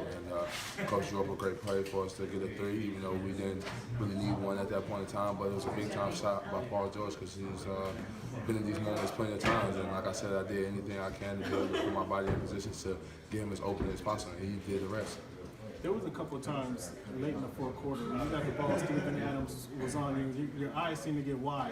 My eyes didn't get wide, but I played the game. I felt like I had a step on him. I felt like I had a quicker step to be able to get around him, and I just played the game. What he gave to me was open. It was my right hand. I took it, and I scored the ball. Is that some of the practice that you put in during the summertime? Brother, you've seen me play, man. You ask me these questions all the time, man. It ain't going to change, man. You've seen me play how many games now? Yes, sir. What was it like seeing Shea and Gallo again? It's great, man. Those are great teammates, great guys to be on the team with, man. And I wish him much success. And Shea's been having a hell of a year this year and doing everything he can for the Thunder, the same as Gallo. Gallo's one of those guys who don't really say much, but he's definitely going to make his mark on the game, man. So it's definitely great seeing those guys back here and wish them the best, man. Continue the rest of the year, really. The only thing that you could say that these guys do better than Scotty is score the basketball. And I don't even know if they mostly all score the basketball better. They just shoot more times. Yeah, they got way more shots. That's fair. It's more this and everything. They don't defend better. 22, they don't play make better. Like, I also think people underestimate. Okay, so for instance, like John Salley made a point where he said he thinks Scottie Pippen is more skilled than Michael Jordan. I disagree, but I understand how he came to the conclusion. I just mentioned LeBron James. The fact that y'all been arguing me about this is Listen. disrespectful. You're the same one that tell me LeBron. You tell me LeBron. What does LeBron have to do with that's what I'm saying. He's not. That's why he can't win without a devolved version of Michael Jordan. No, because my point is this with Scottie is like. I already think KD is all around a better player than Scottie Pippen. Now, except defensively. No, it's not even close. Stop. Not even close. You can't say defensively, not even close. No. Defensively, not even on any level. Like as much as Scottie was, he's not even. Scottie wasn't asked to go out and drop 30 every night. Neither was Kevin Durant to win a title. That's a lie. He was never asked to drop 30 to win a title. That's a lie. He averaged 30 in all them series. That's a lie. What do you mean? That's a lie. That's a lie. That's literally the reason why he left. He literally said, I left because I just got sick of running the system until the third and the fourth round when it don't work no more. And then it's like, KD, go to work. That's what you mean. What the fuck care what he said? What do you mean? He the one that had to go out there and drop the 30. What? He's disrespecting the team that he played on like he really fuck them 30 points. Them 30 points to get him shit before. Don't you ever disrespect the backcourt of Golden State. We not disrespecting the You backcourt. act like he's some kind of dependable offense. You do. You do. I love Steph Curry. Steph is my favorite player of all time. But let's be real. He needed that man to beat LeBron. What? He already beat LeBron. Kevin Love and Kyrie Irving was sitting there all watching the game all on the niggas to beat all television. the rest of them. So it's just not LeBron. Because they beat the shit out of LeBron as young players. They did beat. So stop acting like that. You know who could beat LeBron? You know who could beat LeBron? I'm glad you said that. Because he was young. He wasn't young. He older than all of these niggas. Don't try to act like he just young. Man, KD my nigga, he gonna cuss me out. He was. KD my nigga, he might cuss me out. But let's stop with the bullshit. Kevin Durant wasn't no motherfucking 21 when he played them. He was 21. He was 21. He was. Look at the shit. He was in the league for 4 years. He was 21. Look it up. So you mean to tell me? So we talking about a young Steph Curry, a young Klay Thompson, and a young Draymond Green was big enough to beat LeBron James, a prime top 5 player. Don't forget about Harrison Barnes. Yeah, but you were also missing 2 starters. Glasses. Listen, You act like they wasn't missing 2 starters. I'm not saying that. I'm not saying that. Even I'm with telling you. the Raptors, I give them their credit for winning the championship last year, but the Warriors were still missing 2 starters. 23. Exactly. Stop with all the Okay, how many years in the league? It's not because he was young. 1, 2, 3, 4. It wasn't because he was young. All right, okay. Steph Curry didn't win in year 6.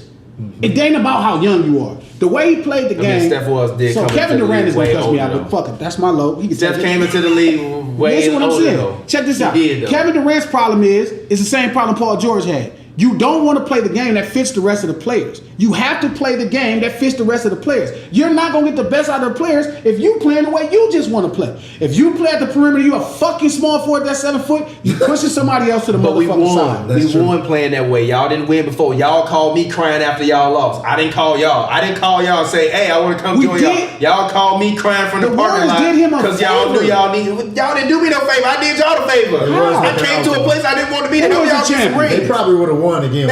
Who was the champion? Nah, I don't know Who about was the that. champion? I don't know about that. That Listen, Cleveland let's be team- honest. Just that like you talking about Cleveland team injuries, if we start talking about fake kickouts, let's talk about their center being injured. Let's stop with the injury shit. Everybody get fucking hurt. This ain't no excuse. They made the man a champion. The man is Tupac coming He to made death them row. a champion. It still was already Snoop Dogg. KD and Tupac coming to death row. He's KD coming to death row. Don't get it fucked up. He didn't make the label. It was death row already. It was already there. The Warriors were already there. The Warriors were already there. He put him over the top and made him untouchable. That's true. Now you can say the untouchable. Right. Death row. The untouchable Golden State Warriors. They was the Warriors with Snoop Dogg. Death row. They were the Warriors with Snoop Dogg. Steph Curry was Snoop Dogg. He came out, took over the league. The whole game changed because of him. Everybody shoot threes now. Everybody shoot threes. They do shoot threes. It's Snoop Dogg. He come in and took over the league. Disrespect to KD. That's no disrespect. I just called him Tupac, the greatest rapper of all time. I'm telling you, he didn't make Death Row. Exactly. He didn't have to make Death Row, but you call him Tupac, and so then who was Scottie Pippen then? That's what I'm saying. No, that's not literally what I'm calling. No, I'm just saying. I'm just saying. Though. You telling me the man the greatest? You telling me he the greatest? Who was Scottie then? I'm referencing a great talent. And I'm not asking you to literally name a name. I'm just saying, like, if you telling me he the greatest, then Scottie just one of these other guys. But this is another conversation about Tupac. I just think secretly you were a real heavy Bulls fan in the 90s. I hate the Bulls. I hate Michael Jordan. I'm a diehard Magic Johnson fan. But you admire all of them, though. I admire defense. He just saw Scotty strap up Magic. And it was like, yo, he changed my strapped life. Magic. Like, I can't I watched what he did to Jordan the first day. All that shit was out the door. This nigga finna get dog. Oh, we finna beat the shit out these niggas if this nigga guard him. And then this long, lengthy nigga come out. It was strapping Magic. And Magic still was getting busy. Magic had a 20-20 game. It was like so hard. But it wasn't the same. It was a challenge. It was like every time. It wasn't the same. That's how I build my respect for players. Like Dennis Rodman. I watched Dennis Rodman guard Magic, and I was Kevin like, Durant finish his career before you say no. That's He's my already point. there. He's already there. That's all I'm saying. He's already there. He's already there. I hate everybody with this. Let's finish the conversation.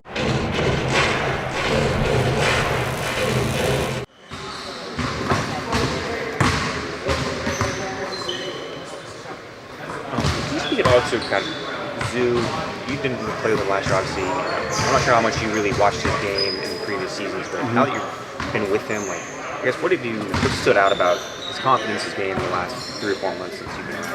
Well, I mean, you could definitely see a difference. You know, I didn't play with him, but I watched him last year, and you can see a difference in his confidence. You can see a difference in his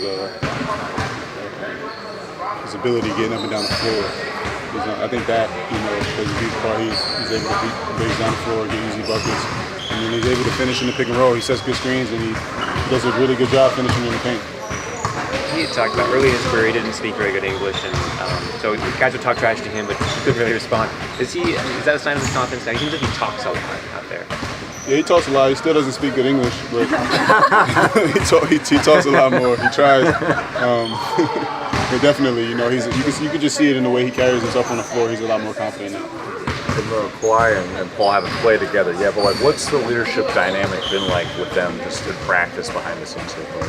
They both are vocal. They both speak out when they see something going on, and coach gives us all a pretty good, gives us some leeway to kind of speak up when we have thoughts or something like that. So they've done a really good job just being leaders by example and vocal leaders as well. Has it been challenging trying to develop a rhythm with so many people coming in and out and just different lineups? Yeah, I mean, obviously it's a challenge every night when things aren't really consistent on a night-to-night basis, but it's not a bad thing. I think it's guys are figuring it out, and we all have to figure it out. So, and I think those guys, not having Paul early, it may have helped other guys' development. Not having Kawhi on some nights, it helps other guys build their confidence as well. Like Rodney hitting 5 threes the other night. Who knows if that would have happened if Kawhi would have played. And that's big for our team moving forward. And it's November. We got a long season ahead, and we got a lot of time to find our rhythm. So I don't think anyone's worried. Good. You guys have 5 games to just get off in between. Is that a challenge, sort of, to not time, or have to develop without kind of like? Yeah, I mean, obviously not having practice time is always tough, but for me, I think it's more important to just go play. And I kind of like the every other day concept, because it's like I said, it's still early, so we're still kind of figuring it out. And there's nothing like figuring it out during the game. Practice can't do it. Obviously, practice you can work on little technical things, but for the most part, we got to figure it out in the game. How much have you guys been able to actually really practice with Kawhi and Paul in the same lineup? I think Doc was saying the other day that a lot of times he was using Paul with second and third lineups. I don't think we've done it at all, actually. Yeah, most of the time, they've been separate teams. When Paul started practicing 5-on-5, he was with the second unit, so they didn't really get many reps together in practice. But like I said, they're two great players, so I'm sure we'll be able to figure it out. You guys have been watching, the work that Paul's done to get back. So obviously he wasn't crazy about his performance, and it was terrible, I think. So just what did you guys see from him and the efficiency he showed in his debut? I mean, I think offensively he was great. He was Paul. He was efficient. He was getting to his spots. Obviously, I think he felt he probably was a little tired. He was fouling. But those are things that comes with getting used to the speed of the game again. He hasn't played a game since May or April. For that to be your first game, I can't be too. As a teammate, I can't be mad at that, because it happens. Once he gets his legs back and gets his wind back, I think he'll be great. Because he's already a great defensive player. It's just you got to catch up to the speed of the game again. Last question. Have you noticed progress in the 3 games that you guys have played without Kawhi and either end of the floor? I think other guys are starting to figure it out. We've struggled a little bit. Some nights it's the offense, some nights it's the defense. But we just got to figure out a way to put it all together on any given night. Last game I think it was our defense. I think the game before that it was our offense. We got to figure out a way to put together a full game on both sides of the ball. Doc mentioned that he doesn't really know what it'll look like when PG and Kawhi play together. Not necessarily what those guys can bring, but the 3 around them. How does that change the roles of those 3 guys when they do get on the court together? I mean, guys gonna have to, it's obviously an adjustment. A lot of things will probably be centered around Kawhi and Paul, but we just other guys got to figure it out. Find different ways to be effective, whether it be running on transition or cutting or whatever it is. We're pros, so we all got to figure out a way to work around those guys, because they're unselfish players and they'll be willing to pass the ball when guys get open.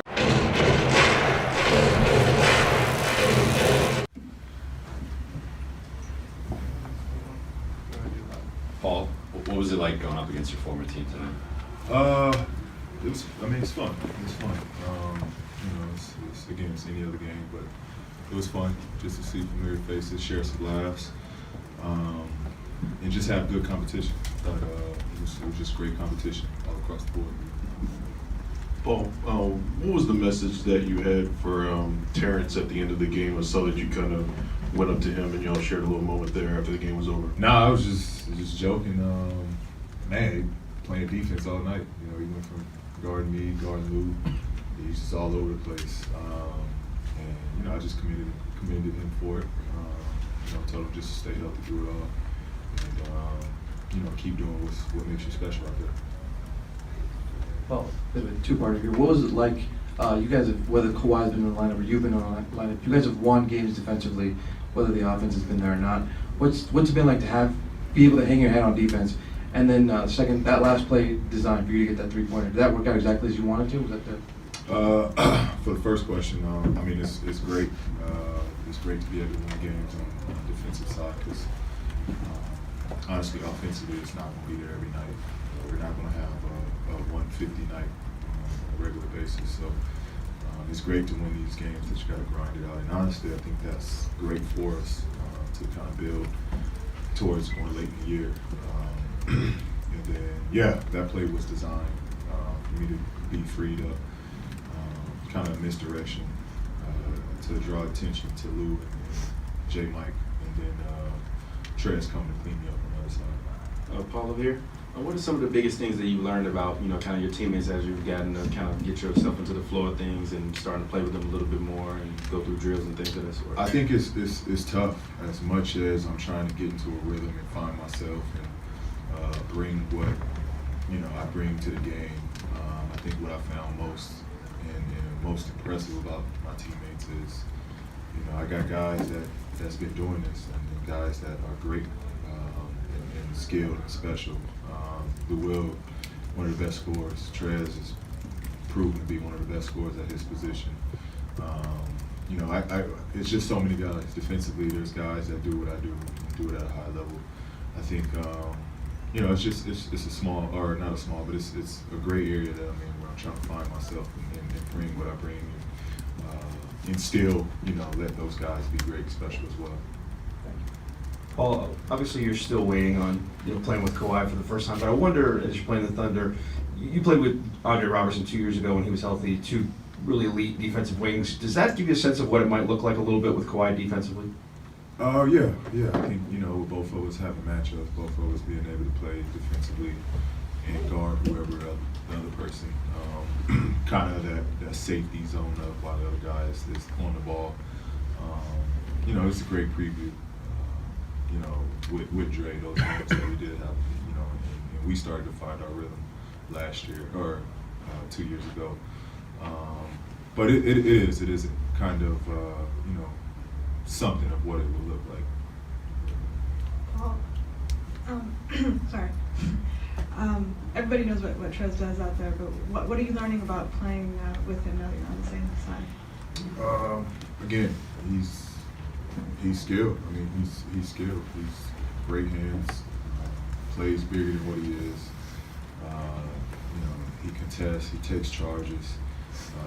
He brings the toughness. Great finisher. You know, he's got the complete package, and he's got a niche for this league. You know, he's definitely got a niche, and he knows his game. And those are the guys that do well when they know what they do, and they do it at a high level. Paul in the back. Last year before your injury, you were hitting threes, I think, almost at a historic pace, taking, I think, 10 a game or something like that. Are you at all ever trying to keep track of how many shots you're attempting from three? Is that an emphasis for you, or does it just kind of come naturally? It just comes naturally. I'm not that player that looks at the shots I'm taking and looks at statistics and percentages. I'm not that guy. I get lost in the game, and whatever happens. Hey, Paul, what was it like going up against Chris toward the end of the game on some of those possessions back and forth? It was good. It's good. I think, you know, it's tough because, again, I'm still getting used to this fast pace, this style. You know, and again, I haven't had practice time, so a lot of this pressure and on ball stuff I'm still working on. You know, of using my dribble, timing my dribbles, using my steps, my footwork. All of that is still, you know, in process and still trying to get through. But you know, it's good. It's good. I'm seeing all types of defenders, from the small guards to guys at my position. It's great for me early on, because it's only gonna. I'm only gonna get better with it. I'm only gonna figure out my timing. It's good. I'm seeing all of this now. Well, you obviously got dubbed in quite a bit tonight. When Kawhi does come back and you are both in a crunch time lineup, feasibly Lou Williams, Trez, how do you see that maybe alleviating pressure on what defenses, how much they can focus on doubling you or doubling you? Well, you can't do that. That's what's going to be tough, because you can't shrink the floor when you got me, Lou, Kawhi, Trez. You just can't shrink the floor. There's no way the guys can, take themselves out of the play defensively and try to face guard. You just can't do that, because Lou, Kawhi, myself, whoever is getting that type of defense, we're gonna pick you apart. We're gonna make plays offensively. Paul, what did you think about the outcome of the trade from the Thunder standpoint? Obviously, you and Kawhi make a strong pair, but what the Thunder was able to get in terms of Shea and Danilo and the guys that they brought back tonight to play you, what did you think about how that's worked out for them? I thought it worked out great for him. I think Shea is a future star. He's proven that he can carry a load. He's going to work. He's, from my indication, from what I heard of him being here, he works hard, he works on his game. And then him just being under CP, he's going to learn so much. So they got a star. And, Danilo is a proven scorer, big time scorer. And then, the 100 picks that they got,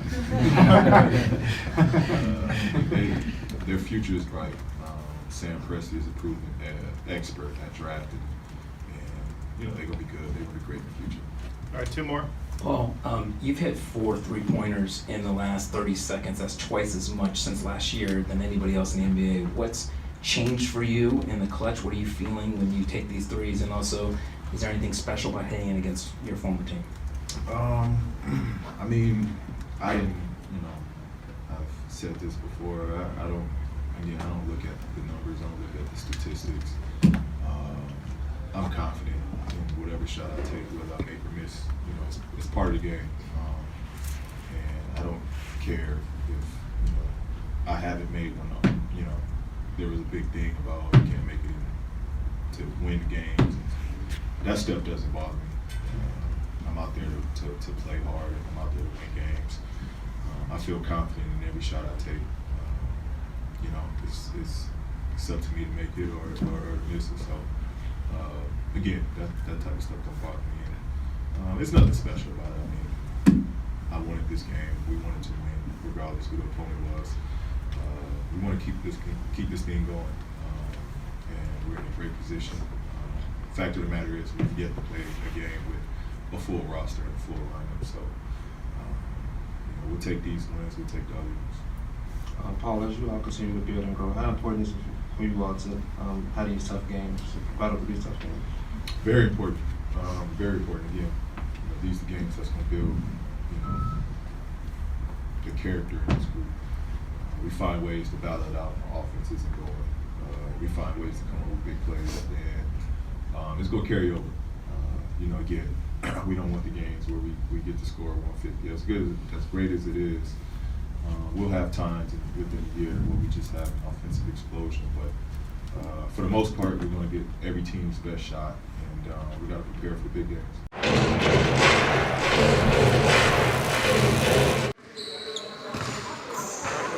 Not much. How you doing? Good. Roddy, do you feel like you're finally starting to catch a rhythm? You had a great game last game. You feel like you're finally starting to catch a rhythm as you kind of get integrated into the offense, into the system now? I just felt like, that game was just the flow of things and the way we were playing.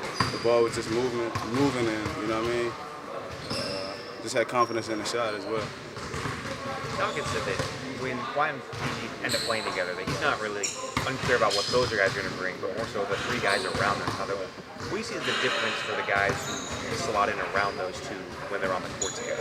I just feel like you got to do the little things. When you're on the court with those guys, you just got to be ready to shoot, space the floor for them. And try to make the game easier for them because, you know, the paint's going to be packed. You know, a lot of eyes are going to be on those guys. And you're in this run right now. There's a lot of games. I'm at the practice time. Like learning to adjust those guys to little things. Like, can you get that feel in games, or do you need practice time? I feel like we can get it in the game. We're professionals. You know, this is what we do for a living. So, you know, just have to pay attention to the small details and just listen. That's how I feel. And it can't happen. They haven't played together yet, but what have they been like as leaders, like on the practice court? It's been big. It's been big time. I feel like everyone's a leader in their own way on this team. You know what I mean? So that's very unique. But those two guys, you know, they're all stars in this league, and you know, when they talk, everybody listens. What can you say about sort of the work that Lou and Chris I mean, they've done it last year as well, but you know, that's what they do. You know, the pick and roll is a great run, and the way that they play off of each other is great. It's fun to watch as well. And they've been playing a lot of minutes and kind of carrying you guys. Right, they haven't. They've been carrying a lot of load for us. You know, Kawhi's been out since PG's been out. You know, those guys have been very pivotal in our early season success. I feel like you guys have made progress in the 3 games that Kawhi has sat out, and just kind of figuring out how you're going to play without him. Right. I believe we have, and now that we got PG now, so it makes it a lot easier for us as well. So it's fun to have him back, exciting to have him back, and like you said, we have made progress. Is there anything surprising about how efficient PG was coming in his first game? Not surprising at all. You know, you see the work that he's been putting in on the daily in practice and after practice, so you know what he's capable of. You know, he's shown that in his years in the NBA, so no surprise at all. I knew he was going to come in and have a good night for sure.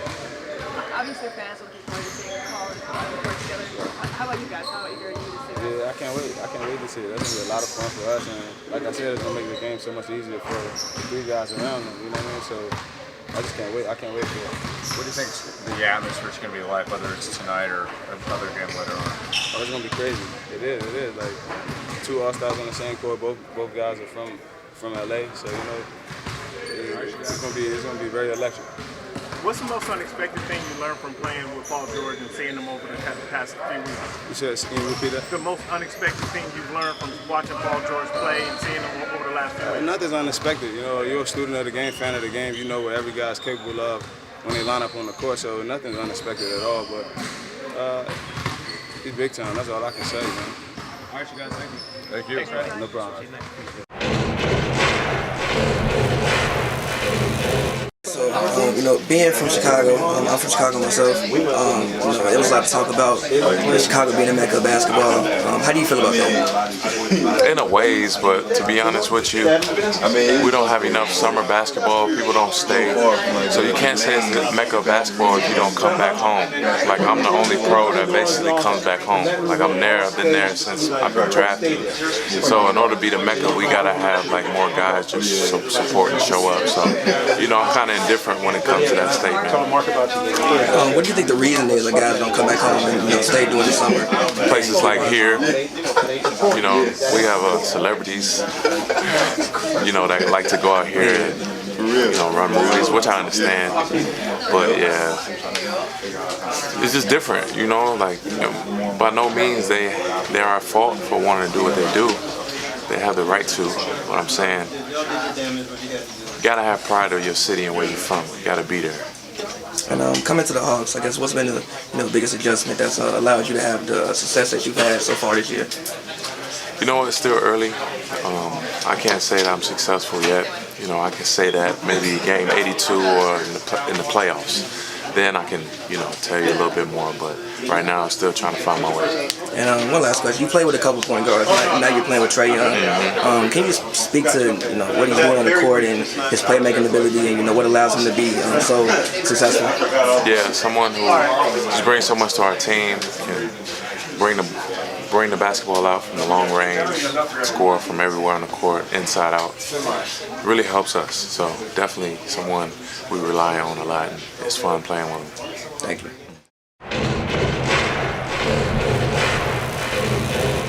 Ramona, how are you? How's the baby? It's good. Good. Hey, Doc, what goes into Paul's efficiency, especially with how much time he's missed? I don't know.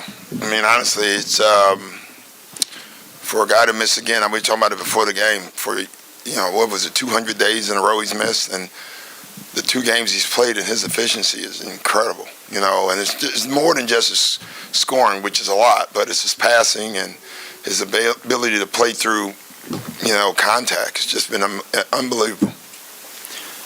He had 37 points in 20 minutes tonight, first time in NBA history that's ever happened. Now, 70 points in 44 minutes. Have you ever seen anyone put together like this type of run in this little amount of time? No, that's.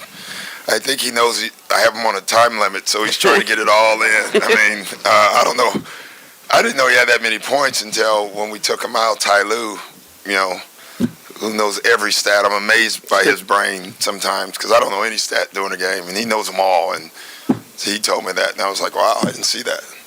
What was Paul like before the game? This is like a homecoming for him, obviously. Oh, he was really. You could tell that playing. I think number one helped him playing in New Orleans but then this was his first one, and you can just tell. And he was very serious about today.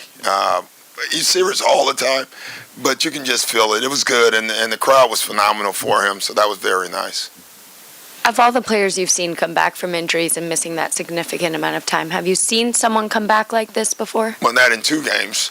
Let's hope this lasts, and then we can say forever. Yeah, I've never, but no, I've never, The answer is no.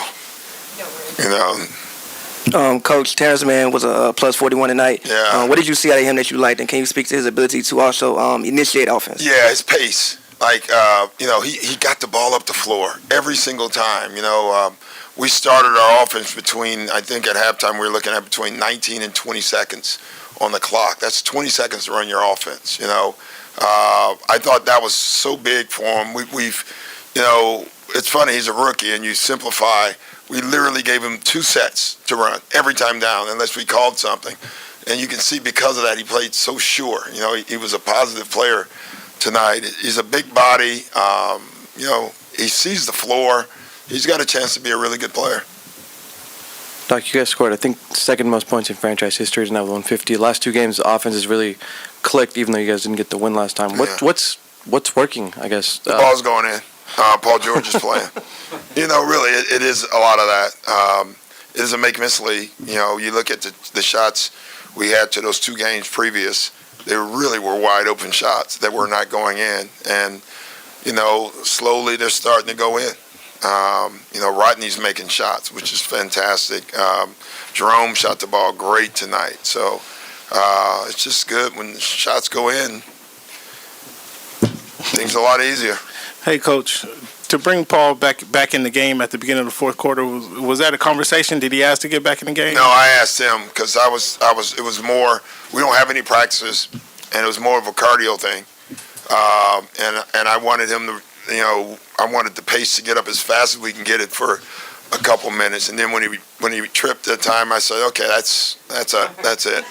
He knew it too. It's funny, right when he got up, he knew it, but he said, man, I need more minutes if I can get some more minutes. So you mentioned Jerome. He went 5 of 7 from 3. Yeah. Is this do you feel like this is almost his rookie year again, just because of the rocky start he initially had when he came into the league? Yeah, he had so many injuries last year.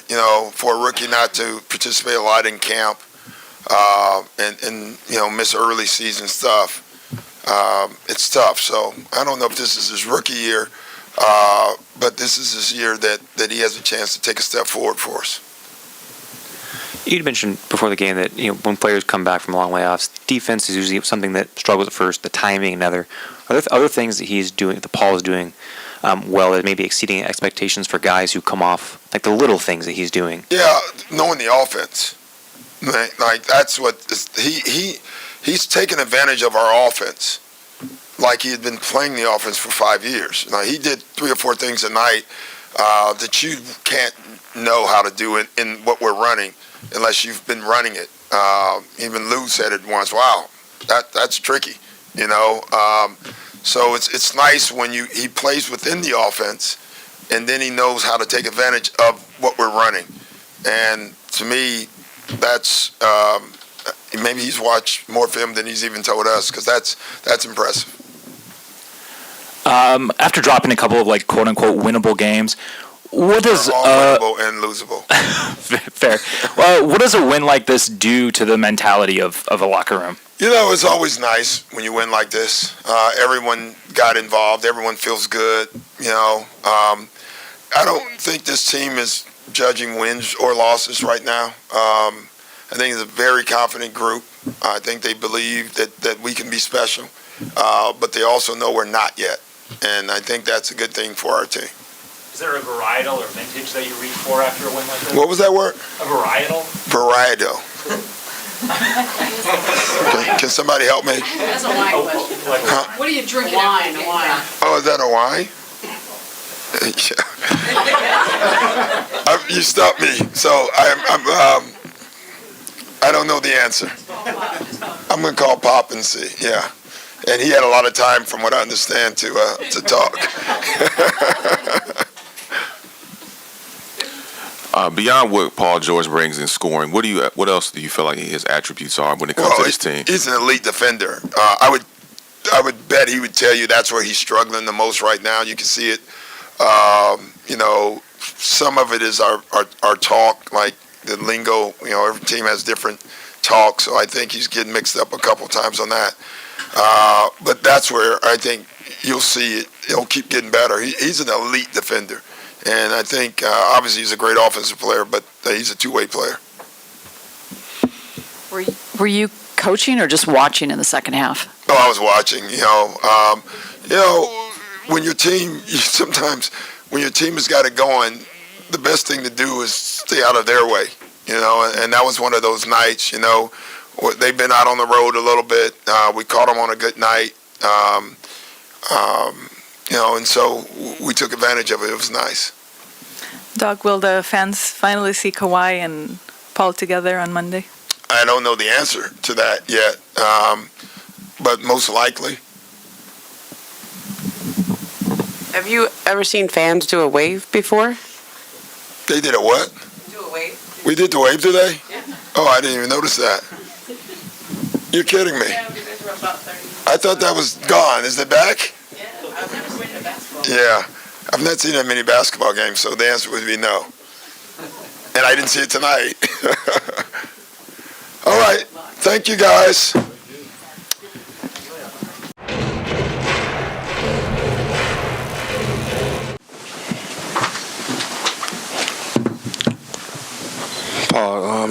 Paul, you're a couple games in, already making history, being part of history tonight. How does it feel to be a part of this moment? I mean, it's great. It's great. For me, it's a dream come true. Be able to do this at home in front of family, friends. Just so many faces out there that's rooting and pulling for me. You know, I'm happy. I'm happy where I'm at. Hey, Paul, what's gone into your efficiency in these two games, especially with how long you've been out? I got new shoulders. I mean, I can't say nothing else to that. I got new shoulders, and I haven't, you know, they haven't been this healthy in a long time. Paul, you over here, right? You made the debut on Thursday, I believe it was, but, you know, take us through this morning. You woke up, you're home, going to make your debut, you know, pregame intros, first shot goes, and what goes into your head that entire time? The entire time of the game? Well, you know, leading up to the game and then through the game. As you're going through. I mean, it was a regular day. You know, I didn't try not to put too much on it. You know, I had one under my belt already, so that was a big day in New Orleans with me being nervous, getting on the floor. So today was a normal day. After shoot around, came home, played video games, played with my kids, and then, you know, just got ready for a game, you know, as I would any other game. But just being out there, just, you know, I felt it, that shoot around. That having that first game under my belt really did a lot for me from a confidence standpoint, and just the way my body responded. I felt 10 times better than I felt going into New Orleans. Doc said it looks like you've been playing in this offense for 5 years. Does it feel like that?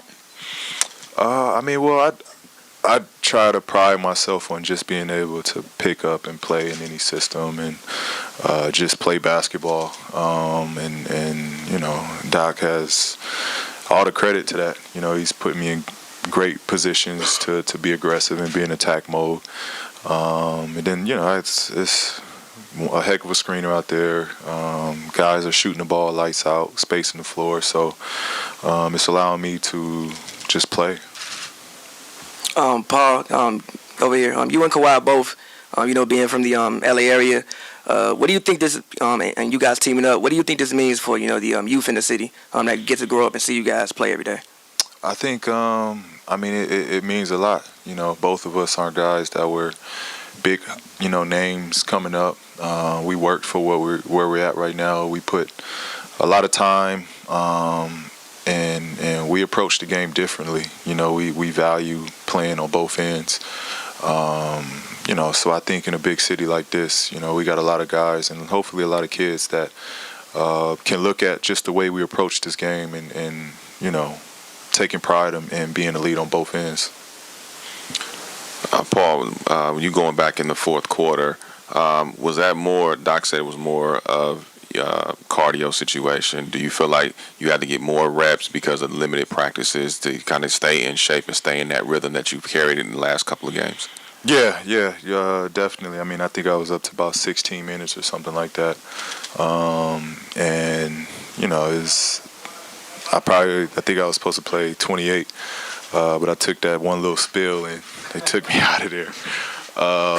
But it's definitely just for conditioning, getting reps with the guys, because we haven't had a lot of practice time. So I'm honestly, this is in a way practice for me to just kind of get in tune with my guys and catch a rhythm out there with them. Paul, in New Orleans, you said you felt your performance was terrible, kind of citing some of your defensive rust. How would you assess your performance tonight, and especially on the defensive end? I'm going to still be critical. I think in 20 minutes I had a lot of errors, from defense to bad passes. I'm not going to play a perfect game, but I think in those moments that I did have turnovers, those got to come in different ways. Just a lot of, plays I wish I could take back. But again, this is all fresh for me right now. So I'll live with it and get better with it. Paul, I think it was a week ago after your first practice that Doc and even Pat Patterson, who knows your game so well, they kind of tempered expectations like, hey, this is a transition. Did you have any expectations that it would go this smoothly, or did you think, too, that this was going to be a little progress up, it might not have looked as easy as it has so far? Yeah, it's been a progress, but I think, I've been playing like 3-on-3s, competitive 3-on-3s for the past month now. So, it's no way is it a simulation to the NBA game, but a bit of it was me getting contact, a bit of it was me playing with defense on me and, catching rhythm that way. So, it wasn't like it was my first rodeo just being thrown out there these past two games. I kind of had a rhythm, a bit of seeing the ball go in. But in terms of everything else, I still, trying to wing it and learn it on the fly. Hey, Paul, when you scored and got fouled and then you kind of said, I'm back, what did you need to see in your head as far as a test to kind of prove to yourself that you were indeed back? And also, you scored the most points in under 21 minutes in NBA history. I was wondering if you stayed in the game and this was like a regular game and you weren't coming off injuries, how much you think you could have scored tonight in the flow that you were in? It could have been my first 50. That's just how I felt. But, I'm confident. I'm a confident player. It wasn't more so a confidence standpoint by me saying I'm back. It's just a statement standpoint. I'm just happy to be back to this game.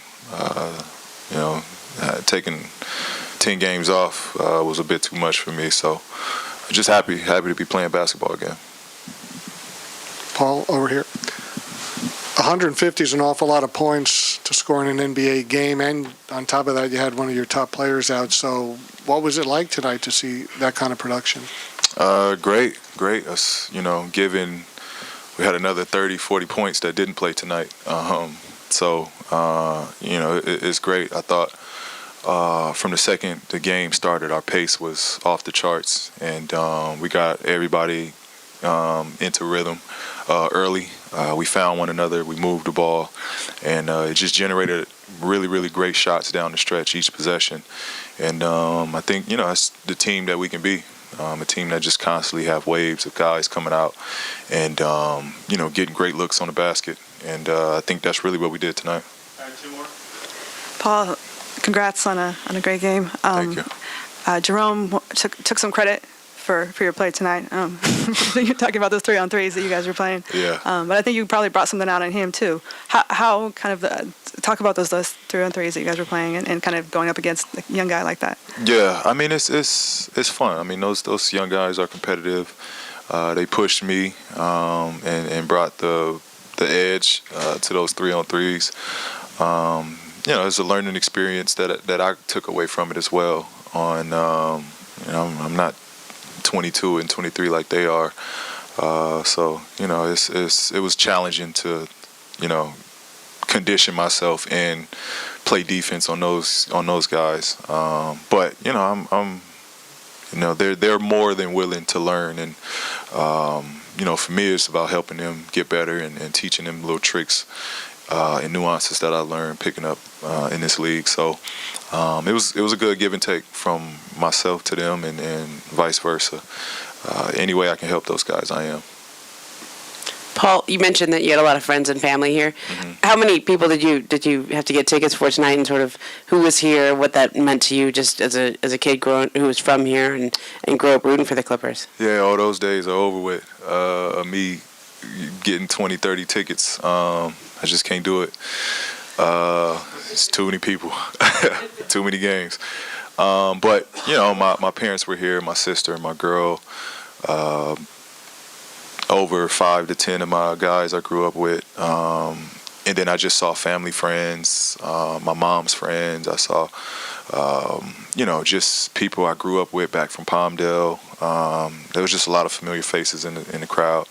And, honestly, that's probably the biggest thing that, I'm most happy about is I get to do that on a nightly basis. Did you hear the 661? Did you hear the 661 chants? I didn't hear that. No, I didn't hear that. Oh, okay. Yeah. No, I didn't hear that. Thank you.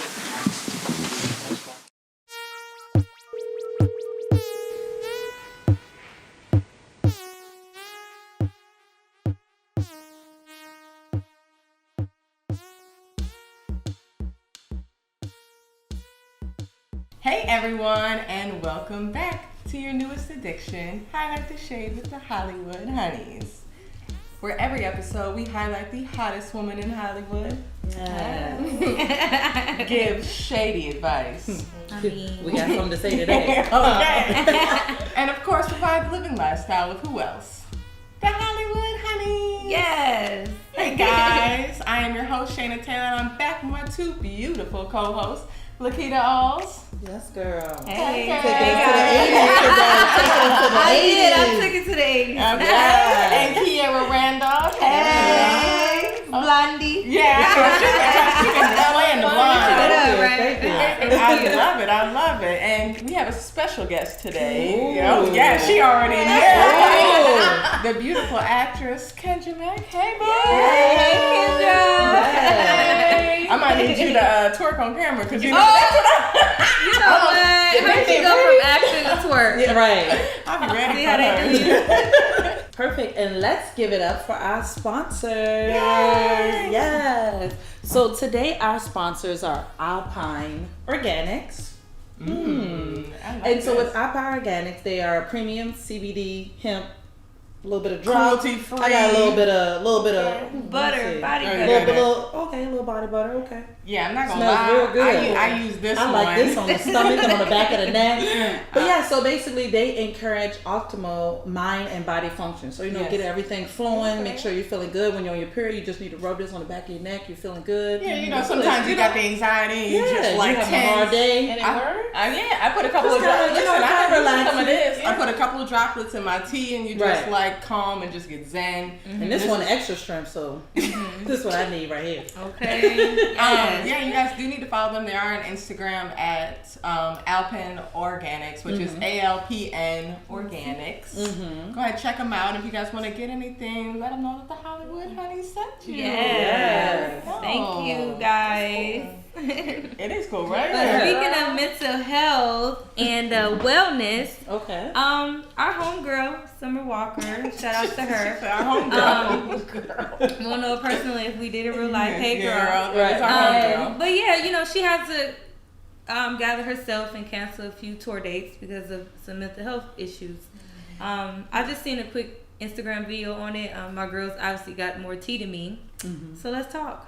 Okay. I mean, of course, starting off, mental health is very important. It is. You know, so I feel like if you have any issues, especially in her life, you know, you need to kind of research before you get into it. Right. Do you get what I mean? Because it's like that comes with it. People are going to drag you on social media. People are going to come to your shows and drag you. It's just that's just well, yeah. how Like it is. so basically, what Yeah. happens is she canceled some of her tour dates. She canceled like 20 tour dates, and she made like a whole Twitter post and was like, you know, you guys know I have social anxiety. I love the music. I love my fans, but this is what I need for me right now, and I need to take the time. I want to give you all that I can, and whatever I can is taking off some shows, and so hopefully that you guys can deal with that. But she has been getting some backlash. Like honestly, it's been.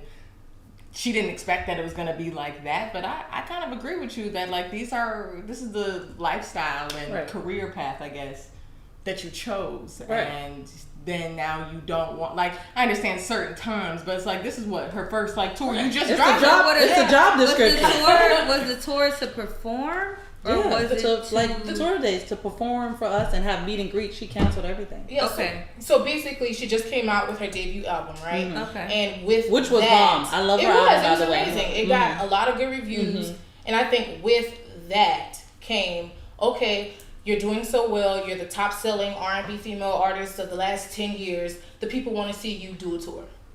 And I think that she decided, okay, well, you guys are telling me this is what I should do. I do love my fans. They did help me out. I'm going to go ahead and do this tour without knowing exactly what that entailed. Right.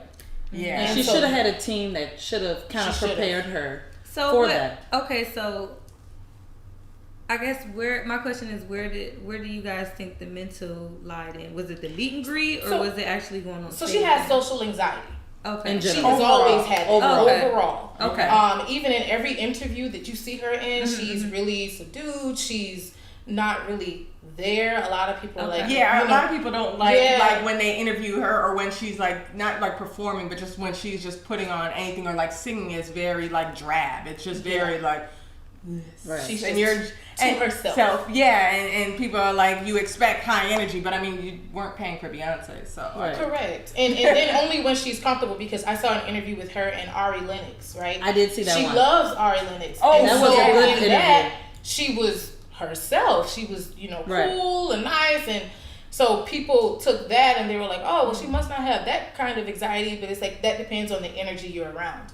And with the meet and greets, that was one of her big tripes was, I don't like some of the energy that I'm getting, and so that made her kind of step back from it and not want people to touch her because transferring energy is a real thing. Right, but then don't do a meet and greet. Right. I just feel like do a concert. Maybe she could have just I guess from what I'm hearing and what y'all telling me, I feel like it could have maybe been resolved. I don't know you, sweetheart, and I'm sorry for anything you could be going through. But maybe you could have just went on stage and did the concert and then just didn't do the meet and greet. Just go ahead back onto the tour bus or the car and get on out of there after that. And I feel like that comes down to, I mean, obviously she's got to learn and grow into this industry, but that comes down to like getting a better PR person that knows, okay, listen, this is what I deal with and this is what I like, this is what I don't like, so they can handle this social media marketing and all this. And so then, she don't even have to deal with her social media. Well, she don't have to see the comments. And that's what it is too. It's like a lot of people need to take breaks from social media. I mean, I do it every now and then. It's like I'm not even gonna look at this today, or I'll look at a couple things because people have a lot of pressures of how to look, how to be, what your likes are, and all that type of stuff. So I'm a big Summer Walker fan. And like I said, the album was great. I just feel right now she should take a step back and just do some ghostwriting. Because her music is amazing. Yeah. No, her music is amazing. Like her No, yeah, lyrics, she I felt is. it. But she just need to step behind and give somebody else time to shine right now. Because it's not for everybody. She took it, Right. she got in there. And just sometimes she can just be an artist, and not necessarily an entertainer. Right. You know, because her voice is beautiful. Yeah, she is nice. I wasn't gonna see Summer Walker on tour. I didn't buy a ticket. I wasn't gonna do it because I enjoy her that way. I enjoy her in my I actually ears. didn't know that's how she looked when I actually. Well, that's the thing, because she's not like comes out like she said, like an entertainer. That's a whole nother aspect, and a lot of times when you are an artist, you are expected to have the entertainer aspect, which is like that it factor that people say in a lot of these things. So and sometimes you don't have it, and it's not for everybody. So I agree. I think she maybe should step back, do more ghostwriting, do more of just like putting out her music and just doing that. Maybe it's more intimate of meet and Maybe greets. go see a therapist, Maybe she just need to talk to someone. Somebody can help her. She got a little bit more money, a little bit more community base now that can help her. So I mean, Summer Walker, keep doing what you're doing. We love you. Yes. And take care of your mental health and your personal space. But speaking of personal space, honey, did y'all see T.I. what he said on the podcast? Baby. About his daughter? Yes. She said, "Ow." Yeah. So how do y'all feel? When do you feel? Okay, of course you have parents that tell all your business. You see that. Tell people what he said. So basically, long story short, T.I. went on the podcast and basically said he goes with his daughter for her annual checkups. We get our To the gynecologist. And basically said he checks to make sure she's still a virgin. Yeah. And how does he check? And she is now 18 years old. And how does he check though? Because that's important in this. Well, okay. I feel like this. Honestly, I feel like I'm not really mad at it. To be honest, I'm not. Because she's just stepping into adulthood, and to be honest, I wish my dad did do something like that. I wish I had a dad around to check stuff like that as an all-around real. You know what I mean? And I'm not saying that it's like the right thing to do. It could be not, because it could have some suffering in the end. I don't know. But what I am saying is it's okay to save your child to a certain extent, because technically 17 is still a child. 18 damn near still a child. Like, you still probably living off your parents. You still probably doing a lot of things off of them. And I'm not saying that gives them a right to intrude, who you having sex with and how you doing it and whatever the case. But it's okay to protect your child. That's all I'm saying. No, you know what? I totally agree with that. It's like you can't. It's like a cross or a borderline of like are you violating like her personal space, or are you being protected? Right. And I feel like T.I. and how he is in the community, so he's trying to show black fathers she's like a kind very of beautiful girl. Yeah, it's like he wants to show black fathers like how you supposed to be and how Yeah. you do things. So because he's obviously in that limelight of an entertainer and you doing that. But it is a personal thing for a young woman. I don't want, Dad, that you're on television talking about, that's a different vibe. That's the vibe that I get. She was on Twitter. Because it could have been more she was mad about it. She unfollowed him.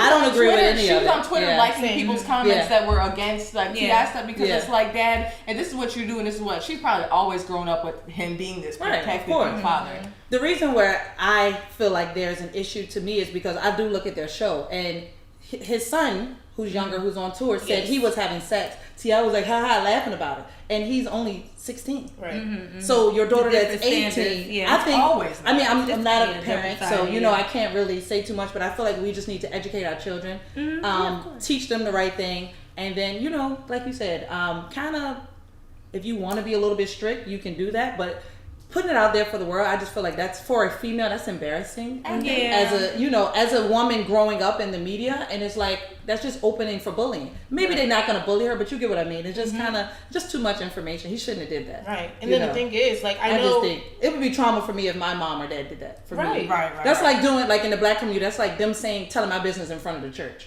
Yes. It would be good. You know what I mean? They do. So I feel like if that happened, that would, that would make me feel some type of way. Yeah. And go ahead. Kim. I'm just saying, even Zani, right? Yeah. She's not technically T.I.'s daughter. Right. He's never done that to her. Right. And you have to, I feel like, raise them in the same way. Don't single female and male. out. Female and exactly. That's kind of true. Both of them. Why don't you take this much interest And in... it could, but even with that, it could be a situation where, like, like you said, that's not his daughter. So you don't know her dad may have different rules. You know what I mean? Or her dad may be the one doing whatever he want to do in that position. You know what I mean? So it could go in that type of sense. Right. All I'm saying is, if you probably take your daughter and make sure she a virgin until 18, we could save a lot of abortions. But what we moving on to? Or she gonna start wilding after 18. Exactly. Well, I think that's, and at that point, you grown. Yeah, it's one of those things that's just like, you know, damned if you do, damned if you don't. Right. And then that's her father. I can't judge him on his parenting skills. That's his child. So I can't. The fact that he's not an absentee father, the fact that he is there. But don't go run and tell everybody at the church. But now, please don't. He inadvertently sexualized his daughter though, because nobody was thinking about Deja's virginity before he brought it out. So now you got all these perverts like, oh, she a virgin. Like, I want to be the first. Like, it is true because he is in the limelight. I know Tiny cussed him out. I know Tiny. I know she was like, now why you want to go do that? Why you want to go do that, girl? Tiny, we want you on the show. I love Tiny. We love you. Tiny be liking my little comments.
Seemed like a defensive struggle by both teams all night long. What did you think of the way both teams kind of made it tough for the other one? Yeah, it was a hard-fought game. PG hit a big shot down the stretch right there. That's on me. You know, I got to fight through that screen and not get picked. Chris, you and Terrence both spent a lot of time guarding Paul. It seemed like both of you were effective. What led you guys to playing so well tonight? Paul is tough. Paul is tough cover, man. I watched both the game against New Orleans and the game they played against Atlanta. You know what I mean? So just tried to make it tough on him. You talk about Shea and kind of your relationship with Shea over the last couple of months, so kind of what you see out of the kid.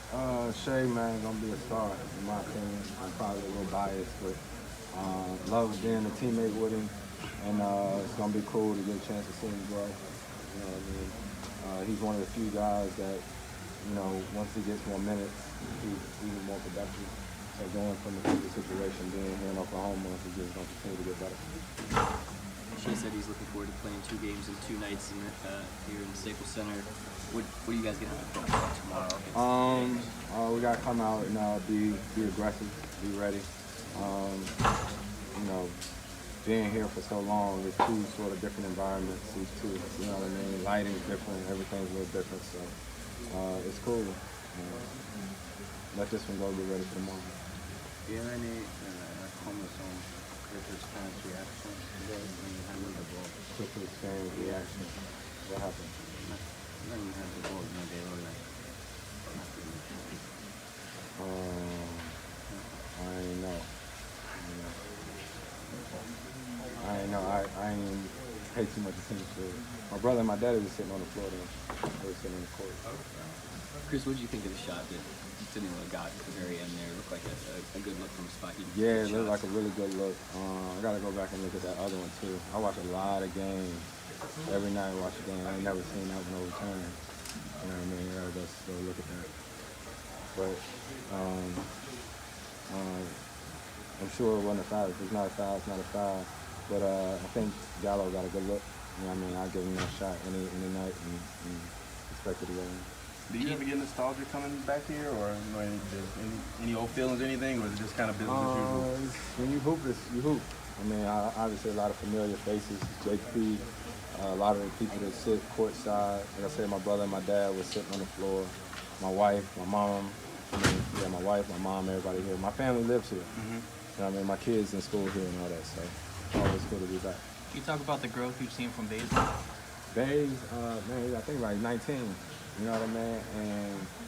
And he's really like my little brother. I love him to death. You know what I mean? And to see how good he is, so young. You know, he's gonna be here for a long time. You know, something happened in the game, and I'll be like, Baze, you got it. And I'll be like, man, I'm 19. You know what I mean? So it's growth, and hopefully, you know, every 10 games he keeps getting better. Chris talks a bit when you look back at the Clippers tenure.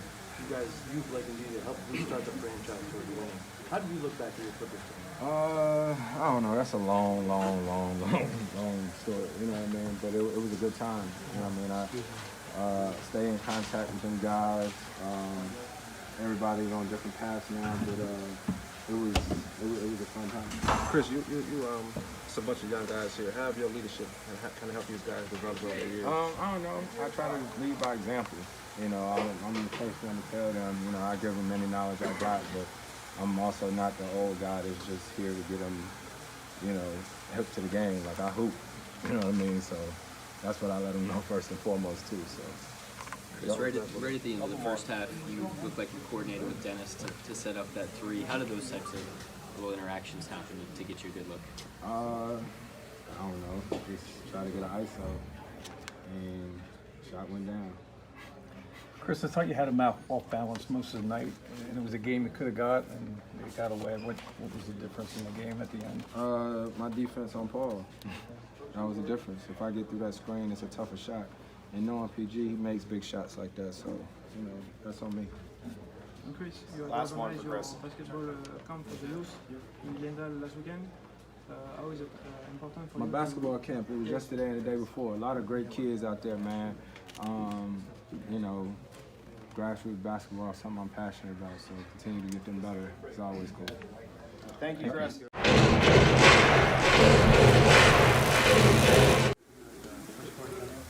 Actually, Coach was talking to me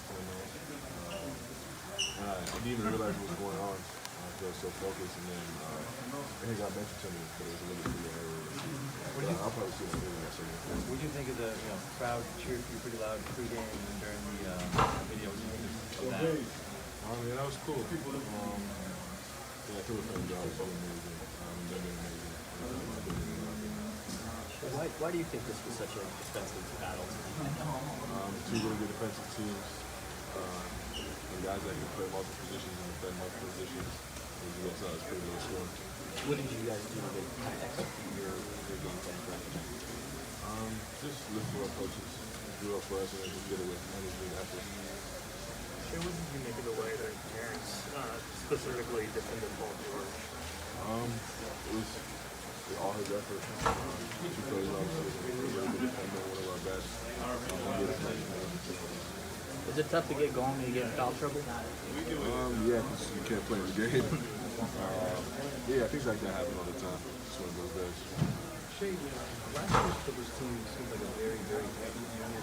What was it about that team that was so close? We had no choice. It was either we were closer or we were going to lose. All the guys on the team wanted to win, so we did whatever it took. Did that back against the wall mentality also help you guys? Oh, yeah, absolutely. Shay, Chris now for a month and a half or so, what's that been like for you as a guard? How much you guys do specifically basketball stuff? Well, we talk basketball 24/7. Chris is obviously a really good basketball mind. He's been doing this for a long time. And hopefully I let him know where he's at. So I'm always here for Chris. Shay, how tough is the turnaround to play the Lakers tomorrow night? How tough is the turnaround to play the Lakers in less than 24 hours? I'm good with it. I get to play basketball 2 days in a row. I'm happy. Thank you, Chef. Thank you. Thank you.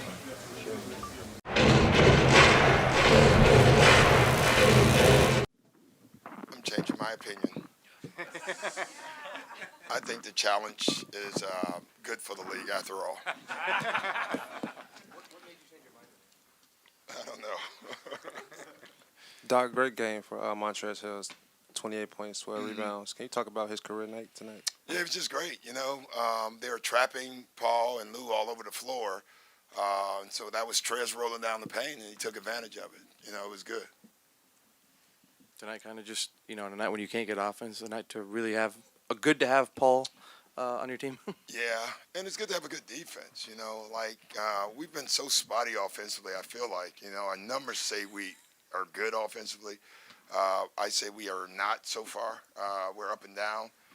And, tonight was a great example is you can win a game with your defense until your offense catches up. And that's what happened tonight. That's happened 3 or 4 times already this year. Doug, can you talk about Zubac's performance tonight? Zoop's great as well. Listen, in a game where they're going to trap, our bigs should have big games. They decided to trap to try to take Paul out of the game and Lou.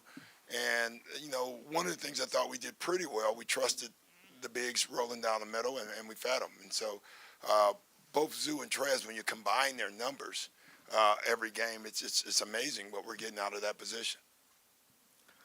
Hey Doc, obviously Paul had that 3, but how did you see him navigate through a game like this and the times that he was going up against Chris?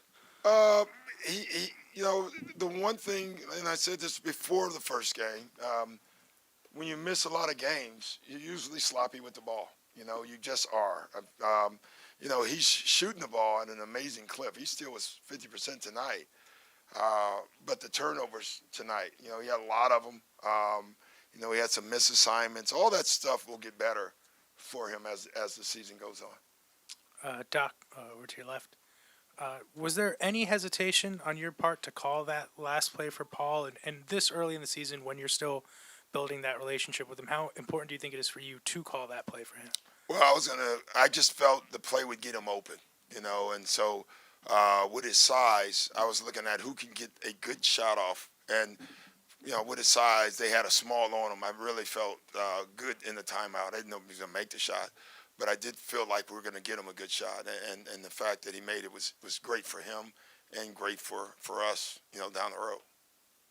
With so many guys in and out of the lineup, we've kind of seen the short-term impact of you guys have dropped some games maybe you should have won, or some certain lineups have kind of played. You can kind of tell they're figuring it out, but you feel like long-term there's going to be a payoff where come March, April, May, wherever you guys go, that these different lineups that maybe weren't going to play if everyone was healthy now kind of have that experience? Yeah, I guess. I just think anytime anybody plays, it has to help them later, too.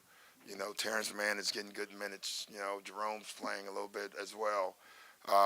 Zoop's been fantastic. Obviously Trez putting Mo in. Today was the first time that I remember, we may have done it earlier, we had Paul George at the 4 at the end of the game. So all these different lineups will help.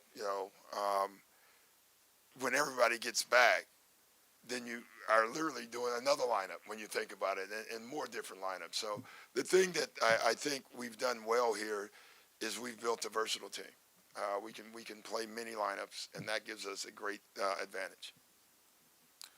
Doc, how well was it to have Pat Beverly back on the floor tonight? He hit a big 3 in the second half. Just his impact. Yeah, and just his defensive impact and his intensity, was good. We need it. Coach, I felt that in the first half, Chris Paul was kind of controlling the tempo and doing what he wanted to do. So there in the second half, how did you, throw off his rhythm a little bit and make him, play the style that you guys want him to play? We wasn't just. I thought it was more us on our end, offensively.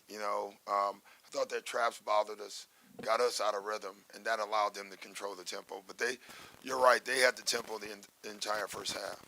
I just thought we moved the ball, we trusted the pass, we played faster in the second half.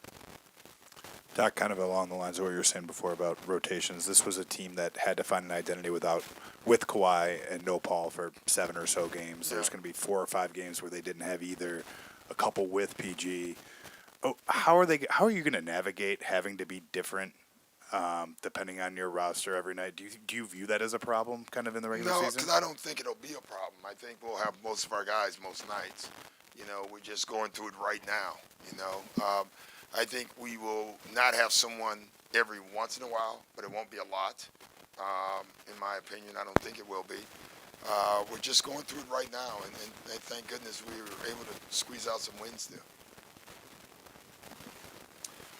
Doc, how is it just to have Montrezl? Like, typically it's either Lou or Montrezl who give you guys the offensive impact. Well, it's great when you have those two coming off the bench. You know, if you get off to a great start, you can kind of like hold them in the bullpen. If you get off to a bad start, you can get them in early. It's a luxury, clearly, to have those two. And then when you think about our bench, you know, when we get everyone back, you know, at least one or two guys that have been starting and now coming off the bench as well, that'll make our bench even better. You know, and I keep saying it, even though we haven't been able to have that the bench unit yet. I think the bench should be better this year than even last year because of that.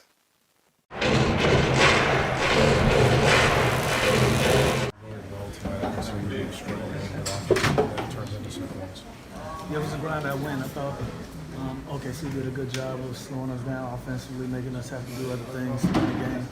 And defensively, I thought we locked down the last 3 minutes of the game and got big stuff.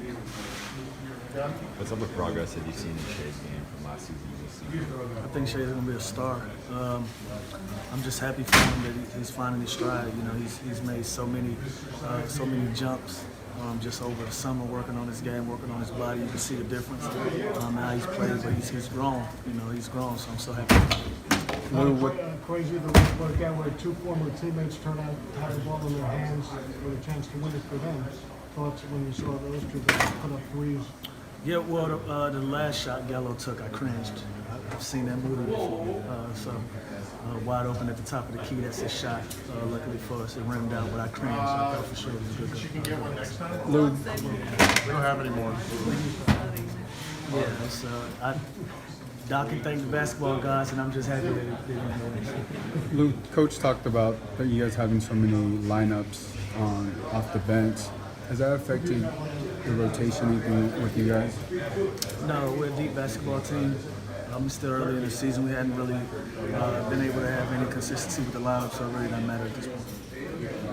I feel like that could pay off later in the season, just having so many different guys playing with each other that will have that familiarity. We worry about that then. Right now, we're still just trying to figure it out. You know, what have we played? 13 games so far. We still hadn't seen our entire team yet. You know, so right now we're just trying to win game after game and then start building some camaraderie, start building some consistency. The game really opened up for Montrez. There was a lot of traps. Was he calling out for the ball more? No, he didn't call for the ball. Montrez just do a good job of doing his job. He screen, he rolls, puts himself in a position to be successful and play out for the ball.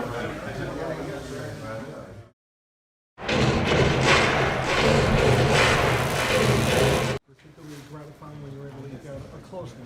Wins are good, but when you win a close game like this.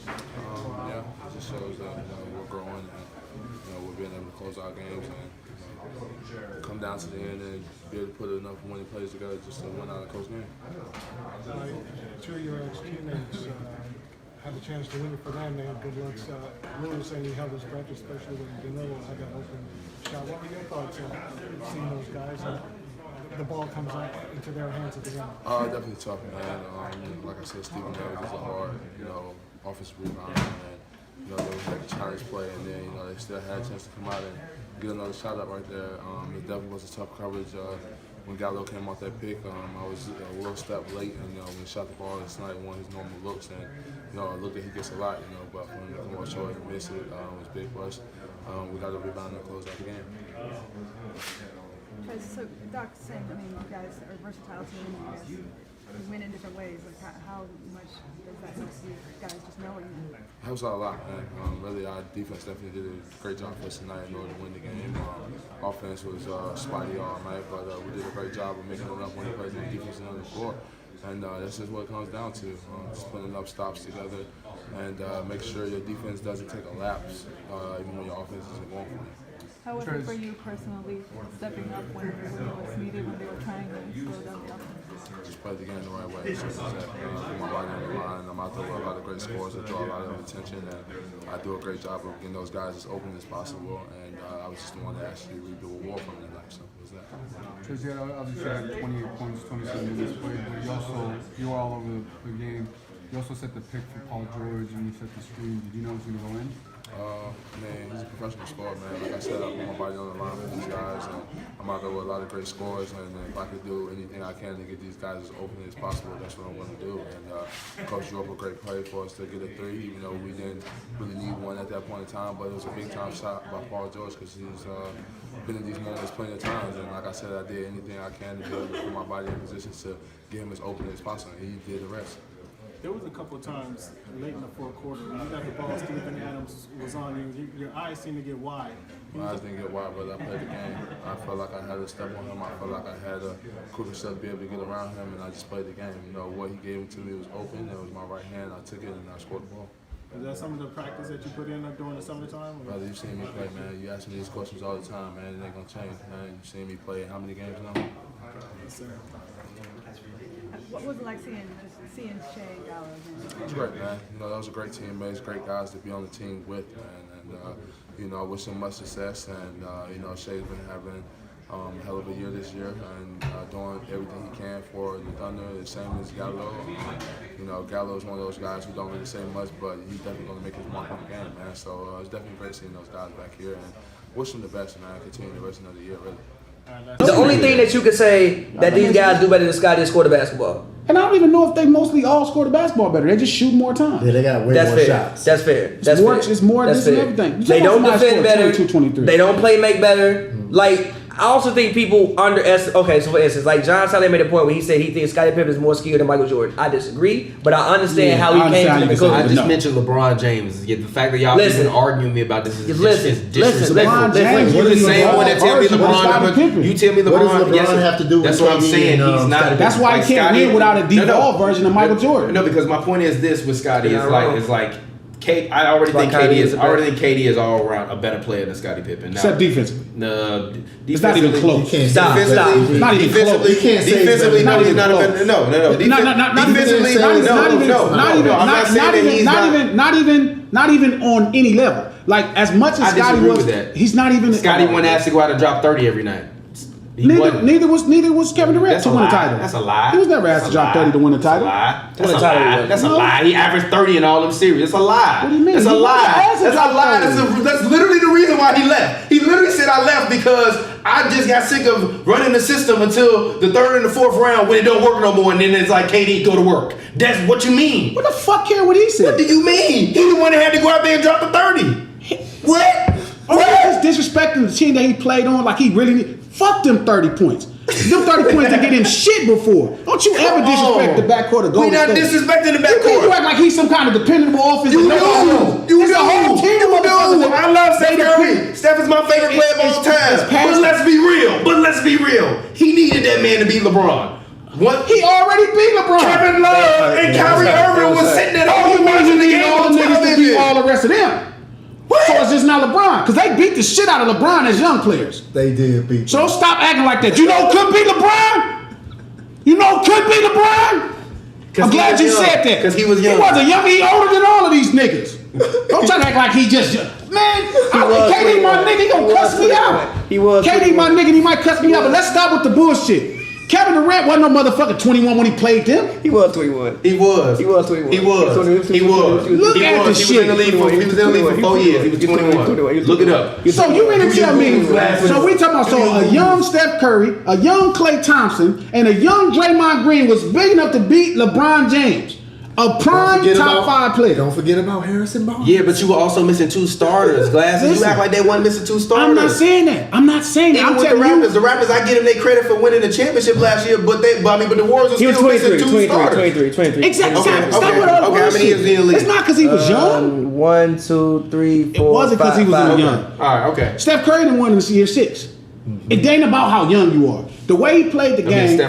So Kevin Durant is gonna cuss me out, but fuck it, that's my low. Steph came into the league way This is what I'm saying. older. Check this out. Kevin Durant's problem is the same problem Paul George had. You don't want to play the game that fits the rest of the players. You have to play the game that fits the rest of the players. You're not going to get the best out of the players if you playing the way you just want to play. If you play at the perimeter, you a fucking small forward that's 7 foot, you pushing somebody else to the motherfucking side. We won playing that way. Y'all didn't win before. Y'all called me crying after y'all lost. I didn't call y'all. I didn't call y'all and say, hey, I want to come join y'all. Y'all called me crying from the parking lot because y'all knew y'all needed. Y'all didn't do me no favor. I did y'all the favor. I came to a place I didn't want to be to help y'all get some rings. They probably would have won again.